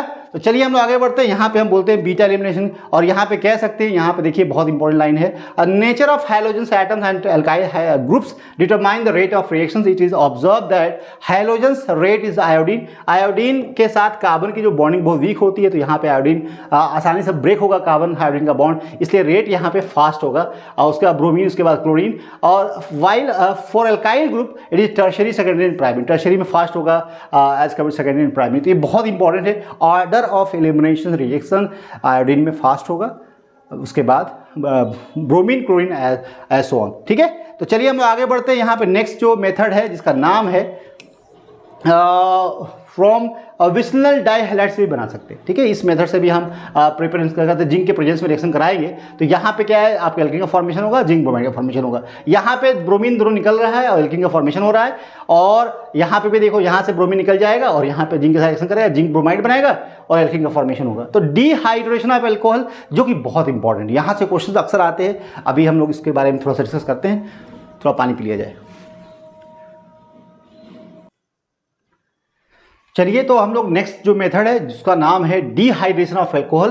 तो यहाँ से आप कैसे बना सकते हो एल्कीन, तो बहुत वेल नोन मेथड है। यहाँ से इसकी मैकेनिज्म आपको बताते हैं। यहाँ पे होता क्या है कि जब भी आपका यहाँ पे अगर OH ग्रुप है और एसिड के प्रेजेंस में रिएक्शन होती है ना, H2SO4 प्रेजेंट होता है, एसिडिक सोर्स ऑफ H+ का सोर्स होता है, तब यहाँ पे क्या होता है, लोन पेयर होता है। यहाँ पे पहले प्रोटोनेशन होता है, और प्रोटोनेशन के बाद आपको OH2 यहाँ पे बन जाएगा, और उसके बाद ये निकलेगा और कार्बोकेटायन का फॉर्मेशन होगा। और यहाँ पे जो कार्बोकेटायन का जब फॉर्मेशन होगा तो आप देखो, अगर रीअरेंजमेंट की पॉसिबिलिटी है तब तो रीअरेंज प्रोडक्ट बनेगा। अगर रीअरेंजमेंट पॉसिबल नहीं है तो आपको सिंपली जो है आप यहाँ से H को निकाल दीजिए, तो यहाँ पे सिमेट्रिकल एल्कीन का फॉर्मेशन होगा, यहाँ देखिए। और अगर आपने यहाँ से H को निकाल दिया तो आप उस कंडीशन में प्रोडक्ट आपका स्टेबल प्रोडक्ट ये होगा, तो प्रोडक्ट यही बनने वाला है। यहाँ ये प्रोडक्ट नहीं बनेगा, क्योंकि more substituted alkene is more stable as compare to less substituted alkene. ठीक है, तो यहाँ पे डिहाइड्रेशन का मतलब है कि यहाँ से निकल जाएगा water in the presence of acid, और एल्कीन का फॉर्मेशन होगा। तो यह बहुत अच्छा मेथड है। सेटजेब रूल क्या करता है, single starting bonds can yield 2 या more isomers, then more substituted alkene form is greater amounts. क्या बात है, दोनों अल्कोहल यहाँ पे 2 तरह की एल्कीन बन सकती है अगर अनसिमेट्रिकल। यहाँ पे देखिए एग्जांपल बताया, यहाँ भी हाइड्रोजन है और यहाँ भी हाइड्रोजन है। अब अगर हम इसको निकालें, वाटर यहाँ से निकालें, तो यहाँ पे लेस सब्स्टिट्यूटेड एल्कीन का फॉर्मेशन होगा। लेकिन अगर आपने यहाँ से हाइड्रोजन निकाला तो मोर सबस्टिट्यूटेड एल्कीन का फॉर्मेशन होगा, जो कि सर्टेजफ ने यही कहा है कि more substituted alkene is more stable, और वहाँ पे प्रोडक्ट ज़्यादा बनता है। तो यहाँ पे जब भी डिहाइड्रेशन होगा इन the presence of H2SO4 alcohol का, जिसको बोलते हैं dehydration of alcohol, water remove होता है, इसको बोलते हैं डिहाइड्रेशन। तो ये बहुत अच्छी रिएक्शन है जहाँ से क्वेश्चन आता है। चलिए हम लोग आगे बढ़ते हैं, यहाँ पे फिजिकल प्रॉपर्टी की बात करते हैं कि यहाँ फर्स्ट 3 मेंबर आर गैस, जो एल्कीन होते हैं। यहाँ पे अगर 3 बात करें तो 3 जो मेंबर है, 3 मेंबर है गैस होते हैं, मतलब C3 जो होते हैं 1 से लेके यहाँ पे जो 3 मेंबर क्या है, 3 member are gas. Next 14 are liquids होते हैं, जो कार्बन 14 के लिक्विड्स होते हैं, और यहाँ पे हायर जो है 1 आर सॉलिड होते हैं। तो यहाँ all alkanes are colourless, odourless, except ethene which is faint sweet smell होती है, और all alkane insolvable in water. ये बात पता है कि जो hydrocarbons can not dissolve in a polar solvent due to the non polar nature. Okay, यहाँ पे हम कह सकते हैं बहुत ही कम पोलर सॉल्वेंट डिसॉल्व होते हैं, नॉन पोलर। बॉइलिंग पॉइंट की बात करते हैं तो मॉलिक्यूलर मास बढ़ेगा तो बॉइलिंग पॉइंट बढ़ेगा। Alkene increase regularly with increase in the size and straight chain alkenes has higher boiling points than isomeric branch. मतलब कि जो ये आपकी एल्कीन है और इस तरह की एल्कीन है, तो यहाँ पे अगर आपका लंबी चेन है, यहाँ पे 1 2 3 4 और 5 और 6, और 6 कार्बन के हम ऐसे बना दे और यहाँ डबल बॉन्ड कर दे, तो यहाँ 1 2 3 और 4, यहाँ 5 और यहाँ पे 6। तो इस कंडीशन में अगर हम बात करते हैं 6 कार्बन है, तो यहाँ पे ब्रांचिंग है, यहाँ ब्रांचिंग नहीं है, तो यहाँ पे बॉइलिंग पॉइंट इसकी ज़्यादा होगी, इसकी बॉइलिंग पॉइंट कम होगी। ये बात आपको याद रखना है, जो अभी मैंने पिछले आपको डिस्कस किया है। तो फिजिकल प्रॉपर्टी में ज़्यादा डिफरेंस नहीं है एल्केन से एल्कीन में, बस यही वही बात, सेम बात है। ठीक है, चलिए अब हम बात करते हैं बहुत ही इंपॉर्टेंट रिएक्शन जिसका हमें इंतजार था। केमिकल प्रॉपर्टीज़ की बात करें तो यहाँ पे एल्कीन के जो रिएक्शंस है, ये यहाँ बहुत इंपॉर्टेंट रिएजेंट है, इसको बोलते हैं बेयर रिएजेंट्स। केमिकल का रिएक्शन होते हैं कोल्ड एल्कलाइंस पोटेशियम परमैंगनेट का रिएक्शन होती है, वहाँ पे सिस डायोल का फॉर्मेशन होता है। किसका फॉर्मेशन होता है? सिस डायोल का फॉर्मेशन होता है, 1,2 डायोल भी कह सकते हैं इसको, in the presence of cold alkalines KMnO4, इसको बोलते हैं बेयर रिएजेंट्स। और यहाँ पे 1,2 डायल जो कि सिस होता है, बहुत इंपॉर्टेंट। मतलब यहाँ पे जो रिएजेंट है, यहाँ पे एल्कीन के साथ रिएक्शन करता है, यहाँ पे एल्कीन है, और यहाँ पे जो KMnO4 है, इस तरह से ऑक्सीजन यहाँ पे इस तरह से जुड़ा होता है, इस तरह से। ओके, और जब रिएक्शन होती है तो यहाँ पे इस तरह से रिएक्शन होती है, इस तरह से, और यहाँ पे साइक्लिक इस तरह से बनता है ऑक्सीजन, और यहाँ पे मैंगनीज, और इस तरह से बाद में क्या होती है, इसकी हाइड्रोलिसिस हो जाती है, और उस कंडीशन में क्या होता है, यहाँ पे H और यहाँ पे H, तो यहाँ पे सिस डायल का फॉर्मेशन होता है, सिस डायल का फॉर्मेशन होता है। तो यहाँ पे ये बहुत ही important reaction, well known reaction है, यहाँ से क्वेश्चंस कभी कभी आ जाते हैं। सिस एडिशन होता है, क्या होता है इसका जो है सिस एडिशन होता है, तो दोनों H यहाँ पे जो बनेंगे एक साइड से लगेंगे, either below the plane either above the plane. तो ये बात आपको याद रखनी है। चलिए अब हम नेक्स्ट जो रिएक्शन है, नेक्स्ट जो यहाँ पे ऑस्मियम टेट्राऑक्साइड भी होता है, अगर हम बात करें तो इसकी जगह पे ऑस्मियम जो टेट्राऑक्साइड होता है, ऑस्मियम जो है आपको टेट्राऑक्साइड, यहाँ पे भी इसके साथ रिएक्शन सेम होती है, सिस डायोल का फॉर्मेशन होता है, सेम मैकेनिज्म होती है। अगर हम यहाँ पे हाइड्रो हैलोजिनेशन की बात करें तो यहाँ पे ये प्लस और यहाँ माइनस है, तो यहाँ पे जुड़ जाएगा एल्कीन पे जाके, यहाँ पे H जुड़ जाएगा और यहाँ पे X जुड़ जाएगा। यहाँ पे मार्कोनिकॉफ और एंटी मार्कोनिफाइडेशन होता है, यहाँ पे आपको बताएंगे अभी। जब यहाँ पे अनसिमेट्रिकल एल्कीन होगी उस कंडीशन में हाइड्रोजन उस पार्ट पे जुड़ेगा जहाँ पे आपका नंबर ऑफ हाइड्रोजन ज़्यादा होंगे, जहाँ हाइड्रोजन वहाँ जुड़ेगा। अगर हम बात करते हैं भैया, यहाँ देखो, पहले देख लो, यहाँ पे एडिशन हुआ इसको बोलते हैं हाइड्रो हैलोजिनेशन, क्योंकि यहाँ दोनों एल्कीन पे जुड़ जाएंगे जाके। नेक्स्ट रिएक्शन को बोलते हैं ओजोनोलिसिस, और ओजोनोलिसिस का मतलब है कि बीच का जो बॉन्ड टूट जाएगा और ऑक्सीजन यहाँ पे जुड़ जाएगा।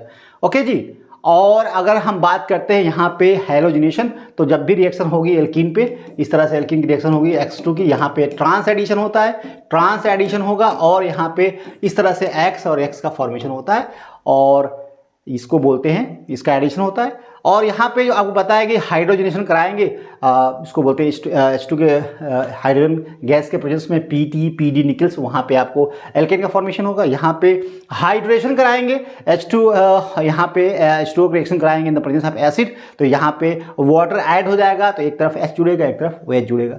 तो यहाँ पे आपको पता है प्लस और ये माइनस है, तो प्लस माइनस जब भी जुड़ेगा उस कंडीशन में मार्कोनिकॉफ एडिशन के साथ में जुड़ेगा।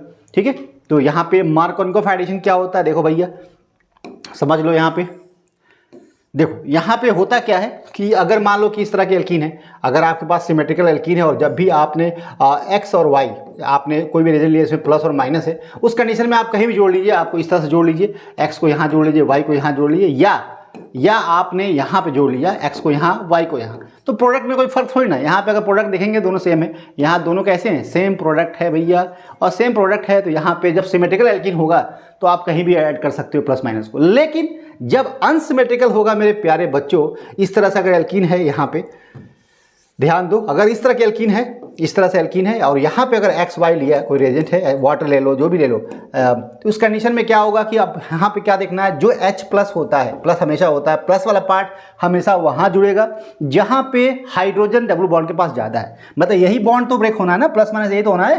तो अब यहाँ पे देखो क्या है कि अगर ये प्लस माइनस हुआ, ये अगर ये बॉन्ड टूटा, यहाँ प्लस और यहाँ माइनस हुआ, या इस तरह से टूट सकता है, यहाँ पे आपको जब बॉन्ड टूटेगा, इधर टूटेगा तो यहाँ पे इधर टूटा तो माइनस प्लस, और इधर टूटा तो इधर आपका माइनस और यहाँ पे प्लस। बताओ जरा सा, ये स्टेबल कार्बोकेटायन का फॉर्मेशन होगा जब H जुड़ जाएगा तो H जब यहाँ जुड़ेगा जहाँ पे हाइड्रोजन ज़्यादा था तो मोर स्टेबल कार्बोकेटायन का फॉर्मेशन होगा। जब हाइड्रोजन यहाँ जुड़ेगा तो यहाँ लेस स्टेबल कार्बोकेटायन का फॉर्मेशन होगा। तो इसलिए मार्कोनिक ऑफ एडिशन जो रूल है वो हमेशा हाइड्रोजन को वहाँ जोड़ते हैं जहाँ पे डबल बॉन्ड के पास हाइड्रोजन पहले से ज़्यादा है। तो यहाँ पे हाइड्रोजन 2 हाइड्रोजन है, यहाँ पे 1 हाइड्रोजन है, यहाँ 1 हाइड्रोजन, यहाँ पे 2 हाइड्रोजन, तो हाइड्रोजन यहाँ जुड़ेगा तो यहाँ हाइड्रोजन जोड़ दिए। और जो नेगेटिव पार्ट है हमेशा जो है जहाँ पे हाइड्रोजन कम होगा तो ये प्रोडक्ट मेजर प्रोडक्ट होगा। लेकिन यह कंडीशंस रिवर्स हो जाएगी जब वहाँ पे परऑक्साइड यूज़ होगा। परऑक्साइड के साथ जब रिएक्शन होगी तो वहाँ पे एंटी मार्कोनिक ऑफ एडिशन होगा, जहाँ पे हाइड्रोजन जुड़ रहा था, जहाँ पे नंबर ऑफ हाइड्रोजन ज़्यादा डबल बॉन्ड अब वहाँ नहीं जुड़ेगा, है ना, क्योंकि यहाँ पे कार्बोकेटायन की यहाँ मैकेनिज्म हो रही है, इंटरमीडिएट कार्बोकेटायन का फॉर्मेशन हो रहा है। लेकिन एंटी मार्कोनिक एडिशन होता है इन द प्रेजेंस ऑफ परऑक्साइड, इसको बोलते हैं क्रॉस इफेक्ट भी बोलते हैं। उस कंडीशन में आपका फ्री रेडिकल का फॉर्मेशन होता है और वहाँ पे रेडिकल जो बनता है मोर स्टेबल बनता है, इसलिए रिएक्शन आपका जस्ट रिवर्स होती है एज कंपेयर टू मार्कोनिक ऑफ। तो यहाँ पे देखो भैया, यहाँ देख लो क्या हो रहा है, यहाँ पे जो रिएक्शन है परऑक्साइड के प्रेजेंस जब रिएक्शन होगी तो एल्कीन यहाँ पे हाइड्रोजन जुड़ना था, यहाँ पे कुछ नहीं है तो हाइड्रोजन यहाँ जुड़ गया, Br यहाँ जुड़ गया। लेकिन जब ये प्रेजेंट होगा परऑक्साइड इस तरह से अगर प्रेजेंट कुछ है तो उस कंडीशन में क्या होगा, फ्री रेडिकल का फॉर्मेशन होता है और उस कंडीशन में भैया आप प्रोडक्ट उल्टा बना देना और इस तरह से प्रोडक्ट बनता है। हाइड्रोजन यहाँ जुड़ना था लेकिन यहाँ नहीं जुड़ा, Br यहाँ जुड़ गया, हाइड्रोजन यहाँ जुड़ गया। अब इसको बोलते हैं परऑक्साइड या क्रॉस इफेक्ट भी बोलते हैं, एंटी मार्कोनिक एडिशन प्रोडक्ट भी बोलते हैं। यहाँ पे मैकेनिज्म देखो, पहले क्या हुआ, यहाँ पे बॉन्ड टूटा, होमोलिटिक बॉन्ड फिशन हुआ और यहाँ पे आपका initiation to form the peroxide radical, और यहाँ जब रेडिकल का फॉर्मेशन हो जाएगा मेरे प्यारे बच्चों तो क्या होना है, जब रेडिकल का फॉर्मेशन हो जाएगा एक बार तो अब देखो जरा सा, यहाँ जो HBr है उसके साथ रिएक्शन होगा रेडिकल का और यहाँ पे फ्री रेडिकल बनेगा जिसको बोलते हैं प्रोपोगेशन स्टेप बोलते हैं। अब जो Br रेडिकल यहाँ बना है वो एल्कीन के साथ रिएक्शन करेगा और एल्कीन के साथ रिएक्शन करेगा तो क्या करेगा भाई, यहाँ से Br अटैक करेगा। तो बताओ कहाँ अटैक करे, जहाँ पे मोर स्टेबल रेडिकल का फॉर्मेशन होगा। देखो यहाँ पे अगर हम बात करें तो Br रेडिकल बना, अगर ये एल्कीन है और Br रेडिकल बना है यहाँ पे तो कहाँ अटैक करेगा, यहाँ अटैक करेगा तो यहाँ रेडिकल बनेगा जो कि सेकेंडरी रेडिकल बनेगा। अब सेकेंडरी रेडिकल बना है तो H जो होगा एब्स्ट्रैक्ट, Br तो यहाँ जुड़ गया, मान लो Br तो यहाँ जुड़ गया, लेकिन जो H जब आप जुड़ेगा, जब एब्स्ट्रैक्ट करेगा H बाद में तो यहाँ होगा। तो यह उल्टा रिएक्शन हुआ है क्योंकि फॉर्मेशन हुआ है, मोर स्टेबल रेडिकल का फॉर्मेशन हुआ है, इसलिए रिएक्शन जो है उल्टी हो जाती है। ठीक है, तो इसकी मैकेनिज्म है मोर स्टेबल फ्री रेडिकल का फॉर्मेशन होता है, इसलिए प्रोडक्ट हमारा उल्टा बनता है as compare to मार्कोनिक of addition, जिसको हम बोलते हैं anti Markovnikov of addition rule. Okay जी, चलिए यहाँ पे number of degree of unsaturation की बात करते हैं तो यहाँ पे अगर डबल बॉन्ड कंजुगेशन में है तो इसको बोलते हैं, कंजुगेशन में नहीं है तो इसको आइसोलेटेड डाइन बोलेंगे। क्या बोले, 2 एल्कीन है लेकिन यहाँ पे कंजुगेशन में नहीं है तो आइसोलेटेड बोलेंगे। लेकिन यहाँ देखो conjugation, double bond, single bond, double bond, इसको बोलते हैं कंजुगेशन, उसको इंग्लिश में बोलेंगे हम इसको कंजुगेटेड डाइन। और यहाँ पे जब डबल बॉन्ड बिल्कुल रहता है इसको बोलते हैं क्यूमुलेटेड डाइन बोल सकते हैं, इसको एलिन्स भी कहते हैं। क्या बोलते हैं, एलिन्स भी बोलते हैं। तो यहाँ पे अच्छा, पॉलीमराइजेशन रिएक्शन भी होती है जब एल्कीन की रिएक्शन होती है high temperature and pressure in the presence of catalyst, तो वहाँ पे पॉलीमराइजेशन रिएक्शन होती है। तो पॉलीप्रोपीन जो कि एग्जाम्पल है इस रिएक्शन का, बहुत ही इंपॉर्टेंट है। चलिए अब हम लोग आगे बढ़ेंगे। आगे क्या पढ़ेंगे, यहाँ पे बहुत इंपॉर्टेंट रिएक्शन है जहाँ से क्वेश्चन अक्सर आते हैं, बच्चे कंफ्यूज होते हैं, लेकिन यहाँ पे कंफ्यूज होने की जरूरत नहीं। देखिए यहाँ पे क्या है कि greater number of alkyl groups attach to the double bond a carbon atom more stable is circle. मतलब कि जो कार्बन कार्बन डबल बॉन्ड है, यहाँ पे एक CH3 है और यहाँ H है और यहाँ H है, तो यहाँ पे देखो डबल बॉन्ड के पास जितना CH3 बढ़ेगा, जितना CH3 बढ़ेगा उतना ज़्यादा स्टेबिलिटी बढ़े, क्योंकि यहाँ पे हाइपर कंजुगेशन होगा और हाइपर कंजुगेशन बढ़ने की वजह से आपका stability of alkene is increase. तो यहाँ पे अगर 3 है हाइड्रोजन है, अल्फा हाइड्रोजन है, तो यहाँ पे आपको 3 हाइपर कंजुगेटेड स्ट्रक्चर होंगे, यहाँ पे 3 3 3 3, यहाँ पे 12 स्ट्रक्चर बनने वाले हैं। तो जितना ज़्यादा CH3 ग्रुप डबल बॉन्ड के पास बनेंगे उतना ज़्यादा हाइपर कंजुगेटेड स्ट्रक्चर होगा, स्टेबिलिटी उतनी ज़्यादा होगी। तो ये इंपॉर्टेंट बात थी जो आपको पता है, ठीक है। चलिए हम आगे कुछ बताते हैं आपको। जो नेक्स्ट रिएक्शन है जो बहुत इंपॉर्टेंट है, addition of symmetrical reagents over symmetrical alkenes can generalize. 2 form में देखो, यहाँ पे बहुत इंपॉर्टेंट बात है, अगर आपके पास सिस एल्कीन है, मतलब इस तरह की एल्कीन है, इस तरह से एल्कीन है, यहाँ पे X है और यहाँ X है और यहाँ Y और यहाँ Y, उस कंडीशन में सिस एडिशन होता है। जब सिस एल्कीन हो और सिस एडिशन होता है उस कंडीशन में आपका यहाँ पे एग्जांपल दिया हुआ है, देखिए यहाँ पे देखिए सिस एल्कीन है और यहाँ पे Br2 का ट्रांस एडिशन होता है, उस कंडीशन में रेसमिक मिक्सचर बनता है प्लस माइनस। ओवरऑल जो है आपका जो रोटेशन 0 होता है, रेसमिक मिक्सचर होता है, इनमें आपका एक्सटर्नल कंपनसेशन होता है, यहाँ पे इंटरनल कंपनसेशन होता है, क्योंकि यहाँ प्लेन ऑफ सिमेट्री होती है। इस तरह कंपाउंड को बोलते हैं मीजो कंपाउंड, जहाँ पे आपका प्लेन ऑफ सिमेट्री मॉलिक्यूल के प्रेजेंट है। यहाँ पे P पॉज है, जिसकी वजह से यहाँ पे रोटेशन यहाँ पे क्लॉकवाइज है, तो यहाँ पे एंटी क्लॉकवाइज है, सॉरी यहाँ पे एंटी क्लॉकवाइज है। इस तरह से अगर यहाँ पे इस तरह से है क्लॉकवाइज, तो यहाँ पे आपका इस तरह से रोटेशन है, तो यहाँ प्लस होगा और यहाँ माइनस होगा, उसके कैंसिल करेगा और ओवरऑल रोटेशन 0 हो जाएगा। इस तरह कंपाउंड को मीजो कंपाउंड बोलते हैं। ऐसा कब होता है, जब ट्रांस के साथ ट्रांस होगा तो यहाँ मीजो बनेगा, ट्रांस के साथ ट्रांस एडिशन होगा तो मीजो बनेगा, सिस के साथ अगर सिस एडिशन होगा तब भी क्या बनेगा, मीजो बनेगा, और यहाँ पे ट्रांस के साथ ट्रांस होगा तब भी क्या बनेगा, मीजो बनेगा। लेकिन सिस के साथ ट्रांस या ट्रांस के साथ सिस एडिशन होता है, उस कंडीशन में क्या रेसमिक मिक्सचर बनेगा, प्लस माइनस, मतलब इनोस्फेरिक पेयर बनेगा, जो एक प्लस होगा, अगर यहाँ R है तो यहाँ S होगा, यहाँ S है तो यहाँ R होगा। बात समझ आ रही, मतलब ये आपका इनोस्फेरिक पेयर है, RS है SR है, तो ये आप एक दूसरे में इनोस्फेरिक पेयर है। और इस तब बनेगा जब एक आपका ट्रांस एडिशन हो रहा है, इसके ऊपर जो एडिशन होता है Br का ऐसे होता है, और ये सिस है और सिस में ट्रांस का एडिशन हुआ है, रिएजेंट ट्रांस एडिशन हो रहा है, उस कंडीशन में आपको रेसमिक मिक्सचर बनेगा, इनोस्फेरिक पेयर बनता है, जिसका ऑप्टिकल रोटेशन टोटल क्या 0 होता है। इतनी बात समझ में आई, इंपॉर्टेंट बात थी, यहाँ से क्वेश्चन आते हैं, ठीक है। चलिए हम बात करते हैं एल्काइन के बारे में। एल्काइन क्या होता है, एल्काइन पता है ट्रिपल बॉन्ड प्रेजेंट होता है भैया। देखो, those unsaturated hydrocarbon which have molecular formula CnH2n-2, तो वहाँ पे एल्केन में +2 था भैया, अब यहाँ पे एल्काइन में CnH2n-2 हो गया है ना जी, और एल्केन में क्या CnH2n था, ये एल्कीन का था और ये एल्काइन का हो गया, ये एल्केन का हो गया। तो ये फॉर्मूला आपको इंपॉर्टेंट याद रखना है, CnH2n-2, जिसको बोलते हैं एल्काइन, जनरल फार्मूला है। अब यहाँ पे नंबर ऑफ कार्बन रखते रहिए, आपको एल्काइन मिल जाएगी। तो यहाँ पे हम कह सकते हैं कि दे कंटेन ट्रिपल बॉन्ड, और इसको बोलते हैं एसिटिलीन, एथाइन, जो आपका है कॉल प्रोपाइन, और they are more acidic than alkanes and alkanes. मतलब कि यहाँ पे जो हाइड्रोजन है भैया, यहाँ पे जो हाइड्रोजन है एल्केन में, कार्बन कार्बन सिंगल बॉन्ड हर जगह प्रेजेंट है, sp3 कार्बन से है। यहाँ पे जो आपका डबल बॉन्ड कार्बन है, यहाँ पे अगर हाइड्रोजन है तो ये sp2 कार्बन है, और यहाँ पे जो हाइड्रोजन है कार्बन के पास, यहाँ पे जो हाइड्रोजन है कार्बन के पास, इसका जो नेचर होता है वो एसिडिक ज़्यादा होता है। कैसा होता है, एसिडिक होता है। ऐसा इसलिए होता है कि यहाँ पे जो कार्बन है sp है, और यहाँ पे मोर इलेक्ट्रोनेगेटिव कार्बन है, जिसकी वजह से यहाँ पे जो कंजुगेट बेस बनेगा ज़्यादा स्टेबल होगा, मोर एसिडिक होगा as compare to this two structure. तो यहाँ पे एल्काइन जो होता है उसका जो हाइड्रोजन होता है एसिडिक नेचर का होता है, सोडियम के साथ रिएक्शन करके यहाँ पे आपका सॉल्ट का फॉर्मेशन करेगा, ठीक है जी। तो यहाँ पे हम कह सकते हैं कि जो the more acidic than alkanes and alkene because they are sp hybridized carbon atom which is more electronegative, ये बात पता होना चाहिए।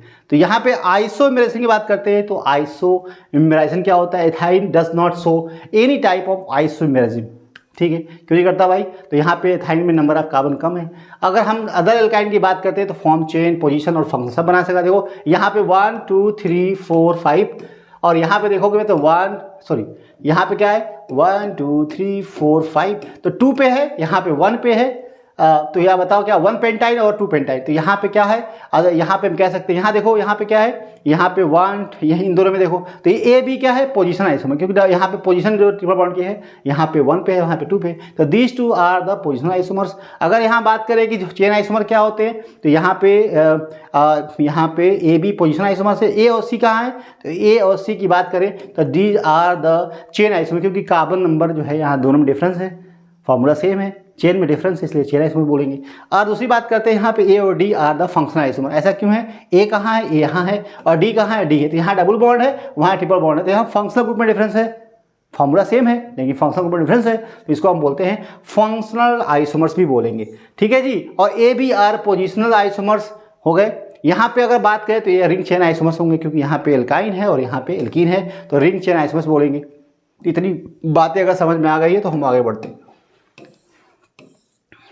स्ट्रक्चर की बात कर ले तो यहाँ जो स्ट्रक्चर कैसा होता है, यहाँ को पता है कि यहाँ पे जो स्ट्रक्चर होता है, कार्बन जो यहाँ पे होता है, ये आपका एक ऐसे बॉन्ड बना रहा है, एक ऐसे बना रहा है, ठीक है जी, पाई बॉन्ड, और ये सिग्मा बॉन्ड है। तो यहाँ पे आप देख सकते हो कि जो कार्बन है ट्रिपल बॉन्ड है और इस तरह से है, और यहाँ जो कार्बन sp हाइब्रिडाइज है ये भी sp हाइब्रिडाइज है, और यहाँ पे लीनियर ज्योमेट्री 180 बॉन्ड एंगल होता है, और यहाँ पे लीनियर ज्योमेट्री होता है, और यहाँ पे जो 2 पाई बॉन्ड है, ये पाई बॉन्ड है, ये पाई बॉन्ड है। तो कहने का मतलब है कार्बन के पास ये सिग्मा बॉन्ड है जिससे इस तरह से बना है, एक ऑर्बिटल ऐसे है जो खड़ा होकर पाई बॉन्ड बना लिया, फिर एक इसके जस्ट इस तरह से है जो ये बना लिया, तो 2 पाई बॉन्ड और एक सिग्मा बॉन्ड, और जो बॉन्ड एंगल है 180 का होगा, और इसके बारे में ज़्यादा अब नहीं जानना है। चलिए यहाँ प्रिपरेशन की बात करें तो बहुत इंपॉर्टेंट प्रिपरेशन है, यहाँ से क्वेश्चन जेई में आ चुका है, नीट में भी आ चुका है। तो कैल्शियम ऑक्साइड के साथ अगर आपने कार्बन के साथ रिएक्शन कराई है, कार्बन ब्लैक जो भी है, तो यहाँ पे कैल्शियम कार्बाइड का फॉर्मेशन होता है। तो कैल्शियम का यहाँ पे क्या होता है +2 होता है भैया,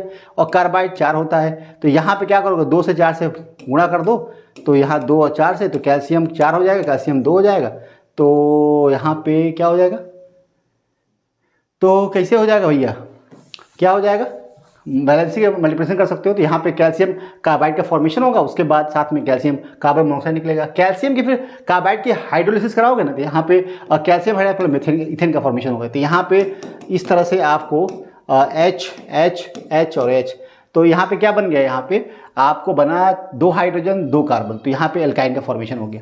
ठीक है जी। तो इस तरह से आप बना सकते हो फ्रॉम कैल्शियम कार्बाइड, जो कि इंपॉर्टेंट रिएक्शन। तो कैल्शियम कार्बाइड की जब आपने कार्बन से रिएक्शन कराएंगे तो कैल्शियम कार्बाइड बनता है, उसके बाद उसकी हाइड्रोलिसिस कराएंगे तो आपको बनने वाला है एल्काइन का फॉर्मेशन होगा। तो यहाँ पे इंपॉर्टेंट मेथड है कैल्शियम ऑक्साइड के साथ कार्बन की रिएक्शन करानी है। फ्रॉम विस्नल डाइहैलाइड, यहाँ पे अगर देखो यहाँ पे अगर इस तरह से Br है, यहाँ पे Br है, तो ये अगर बेस के साथ रिएक्शन कराते हो तो 2 बार होगा रिएक्शन। यहाँ पे हम कह सकते हैं कि 2 Br विस्नल हाइलाइट से, तो यहाँ से H निकल जाएगा, कहाँ से, यहाँ पे H है, देखो यहाँ H है मान लो, तो यहाँ से निकला H और इस तरह से निकला और इस तरह से निकल गया, तो डबल बॉन्ड बन जाएगा भैया, डबल बॉन्ड बन जाएगा। अब यहाँ पे Br है और यहाँ H है, फिर रिएक्शन यही वाली होगी बेस, तो इस तरह से यहाँ लेगा और फिर यहाँ लेगा और फिर यहाँ लेगा, तो यहाँ पे आपको ट्रिपल बॉन्ड का फॉर्मेशन हो जाएगा। किसका बॉन्ड, ट्रिपल बॉन्ड का। तो यहाँ आप कह सकते हो विस्नल डाइहाइड्राइड्स की रिएक्शन कराएंगे जब KOH प्रेजेंस में, तो एलिमिनेशन रिएक्शन होगा, 2 बार होगा, तो यहाँ पे एल्काइन का फॉर्मेशन हो जाएगा। या आप कह सकते हो जब एल्कीन का फॉर्मेशन हुआ है तो यहाँ पे सोडियम अमाइड के साथ रिएक्शन होती है, तो उस कंडीशन में भी एल्काइन का फॉर्मेशन हो जाता है। ठीक है जी। तो ये इंपॉर्टेंट रिएक्शन थी जो कि प्रिपरेशन था किसका, एल्काइन का। अब फिजिकल प्रॉपर्टी की बात करें तो फर्स्ट 3 मेंबर्स आर गैसेस होते हैं, जो कम नंबर के कार्बन्स होते हैं गैसेस फॉर्म में होते हैं क्योंकि उनके बीच में इंटरेक्शन बहुत कम होता है। Next 8 are liquids and higher ones are solids. All alkynes are colourless होता है, ये ऑर्डरलेस भी होता है, और अभी आपने पढ़ लिया है all alkynes are insoluble in waters but soluble in non polar solvent, जो कि बाकी एल्केन्स यही करते हैं। ठीक है। मेल्टिंग पॉइंट की बात करें, बॉइलिंग पॉइंट की बात करें तो डेंसिटी की बात करें इंक्रीज इन द मॉलिक्यूलर मास, और सेम फॉर्मूला है। ब्रांचिंग अगर आ गई तो उस कंडीशन में मेल्टिंग पॉइंट, बॉइलिंग पॉइंट सब कुछ घट जाएगा। ठीक है। तो ये बातें एज यूजुअल है जैसे कि बाकी जो है में थी। यहाँ पे केमिकल प्रॉपर्टी की बात करें तो यहाँ पे सोडियम से रिएक्शन होती है और यहाँ पे सॉल्ट का फॉर्मेशन होता है, और इस बात का प्रमाण देता है कि जो हाइड्रोजन है कार्बन के पास उसका नेचर जो है एसिडिक है। कैसा है? एसिडिक नेचर का है। तो ये बात आपको पता होना चाहिए कि टर्मिनल जो कार्बन जो होता है एसिडिक नेचर का होता है, ट्रिपल बॉन्ड से जो हाइड्रोजन लगा होता है। एडिशन रिएक्शन की बात करते हैं तो यहाँ पे आपको पता है हाइड्रोजिनेशन, अगर 1 मोल अगर एडिशन होगा निकल के प्रेजेंस में हाई टेम्परेचर एंड प्रेशर पे, तो यहाँ पे हाइड्रोजिनेशन होगा और यहाँ पे एल्कीन का फॉर्मेशन होगा। और अगर 1 मोल और ऐड करते भैया तो यहाँ पे एल्कीन बन जाएगा। ठीक है भैया। यहाँ पे क्लोरीन को ऐड किया, 2 बार ऐड किया, 1 बार ऐड किया, फिर दूसरी बार ऐड किया, तो यहाँ पे एल्कीन का फॉर्मेशन होगा।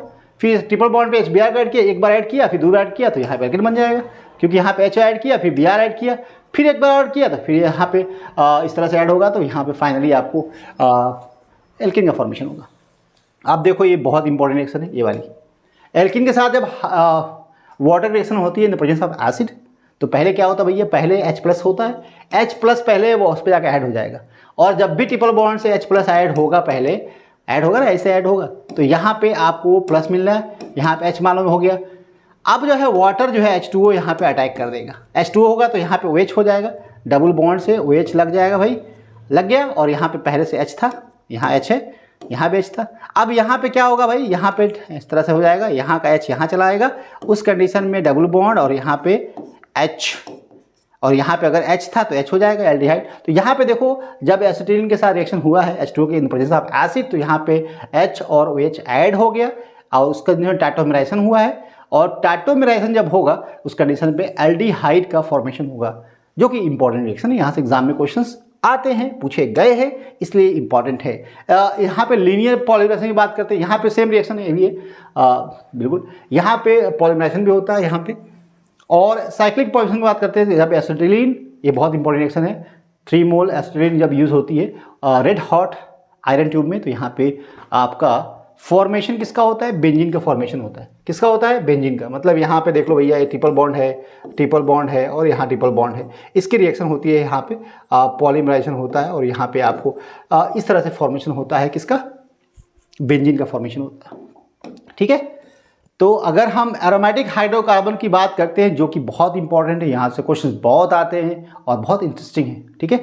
तो चलिए अब यहाँ पे बात करते हैं aromatic hydrocarbon are now called arenes, इनको एरीन्स भी कहते हैं। Benzene is the simplest aromatic hydrocarbons.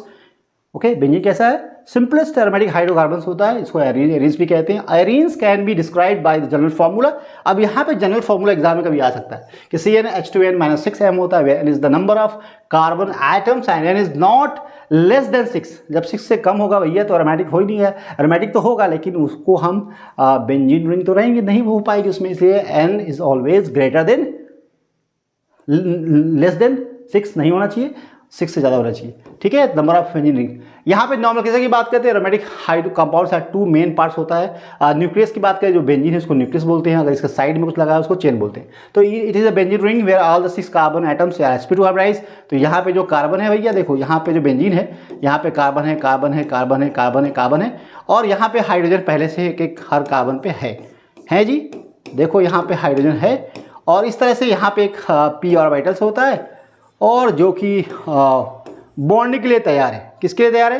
Bonding के लिए। अब यहाँ पे क्या करेगा भैया? ये इससे ओवरलैप कर लेगा, ये इससे कर लेगा, ये इससे ओवरलैप, यहाँ पर पाई बॉन्ड का फॉर्मेशन होगा। अब यहाँ जब पाई बॉन्ड का फॉर्मेशन, यहाँ पे नॉन हाइब्रिडाइज ऑर्बिटल है, यहाँ पे जो कार्बन है, ये कार्बन है, और यहाँ पे जो बॉन्ड बन रहा है, ये 3 जो है यहाँ पे ये हाइब्रिडाइज है, 1 2 3 ऑर्बिटल हाइब्रिडाइज है। तो यहाँ पे देखो प्लेनर स्ट्रक्चर मिल रहा है, इसका मतलब sp2 हाइब्रिडाइज कार्बन है। तो यहाँ पे all the atom in the ring having sp2 hybridize, मतलब ऑल द कार्बन्स, यहाँ पे जो कार्बन है, यहाँ कार्बन, यहाँ कार्बन, यहाँ कार्बन, सारे कार्बन कैसे हैं? sp2 है, क्योंकि वहाँ पे हाइब्रिडाइजेशन sp2 है, एक s orbital, 2 p orbital use हुआ है।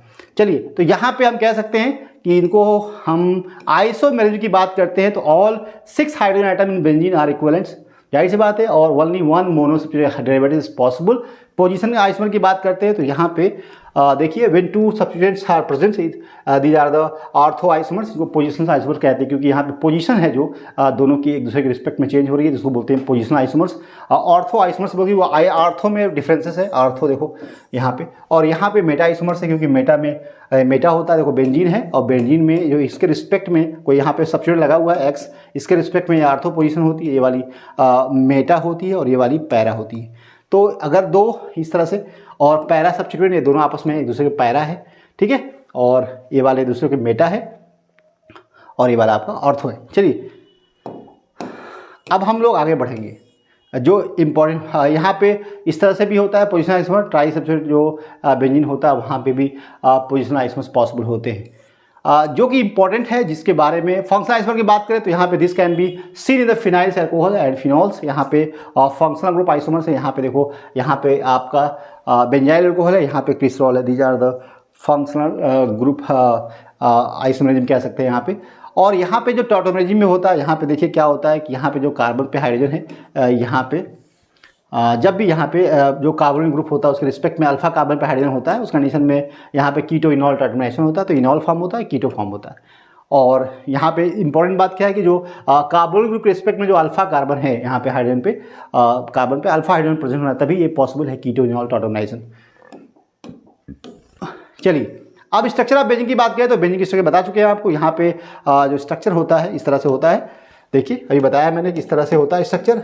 और हर कार्बन के पास एक पी ऑर्बिटल्स होता है और इस तरह से होता है, और सब एक एक हाइड्रोजन बॉन्ड बनाया हुआ है जी, ये बनाया हुआ है हाइड्रोजन के साथ। अब यहाँ पे जो आपका जो ये वाला ऑर्बिटल है, ये जो है इलेक्ट्रॉन यहाँ पे अपोजिट स्पिन में होता है, ये आपसे ओवरलैप कर लेता है, ये इससे ओवरलैप कर लेगा, ओके। और यहाँ पे इलेक्ट्रॉन जो होगा इससे ओवरलैप करे, तो पाई बॉन्ड है। अगर इसने इसके साथ ओवरलैप नहीं किया मेरे भाई, अगर मान लो कि ये ऑर्बिटल इसके साथ ओवरलैप नहीं करना चाहिए, इसके साथ कर लेगा, तब जब इसके साथ ये एंगेज हो गया तब इसके साथ ये करेगा, फिर इसके साथ ये कर लेगा। तो इस तरह से आप एक कर सकते हो कि जो रिंग है, वो जो रिंग है, रिंग ये जो रिंग है जो इसको यहाँ पे इस तरह से, तो यहाँ पे sp2 हाइब्रिडाइज है। यहाँ पे आप देख सकते हैं न्यूक्लियस है, यहाँ पे sp2 हाइब्रिडाइज 120 एंगल है, sp2 हाइब्रिडाइज हर कार्बन है।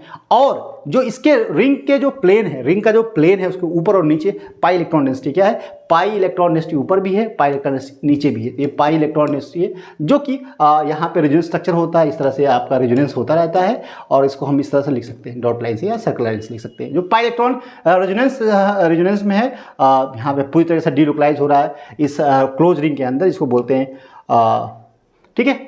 चलिए अब अगर हम बात करें Huckel's rule of aromaticity, aromaticity क्या होती है, those compound which having certain conditions, अगर फॉलो करता है तो उसको हम एरोमेटिक कंपाउंड बोलते हैं, अगर नहीं करता है तो उसको एरोमेटिक नहीं कहेंगे। तो यहाँ पे कौन कौन सी कंडीशंस है which must be presents for aromaticity. तो यहाँ पे हकल्स रूल है जो बहुत इंपॉर्टेंट है। यहाँ पे for aromaticity apply to all the ring system whether have benzene ring या not and possess the following important points.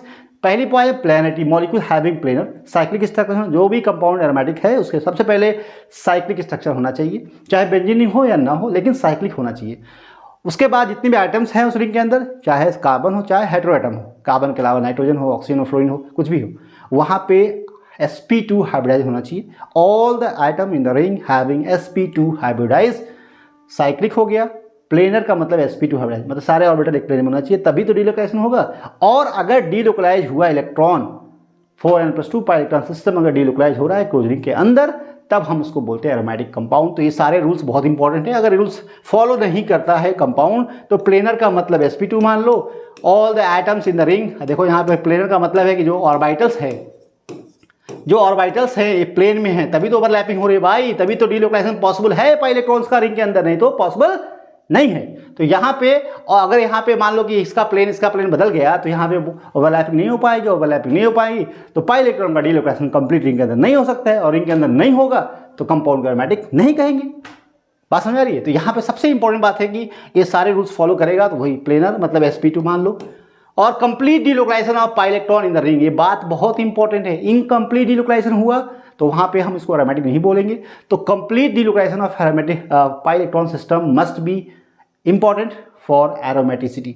तो यहाँ पे presence of 4n+2 pi electron system in the ring where n is the integer value. तो यहाँ पे देखो 6 pi electron है, all the atom in the ring sp2 planar compound है, cyclic structure है, क्लोज रिंग के अंदर पाई इलेक्ट्रॉन डीलोकलाइज कर रहा है due to planarity.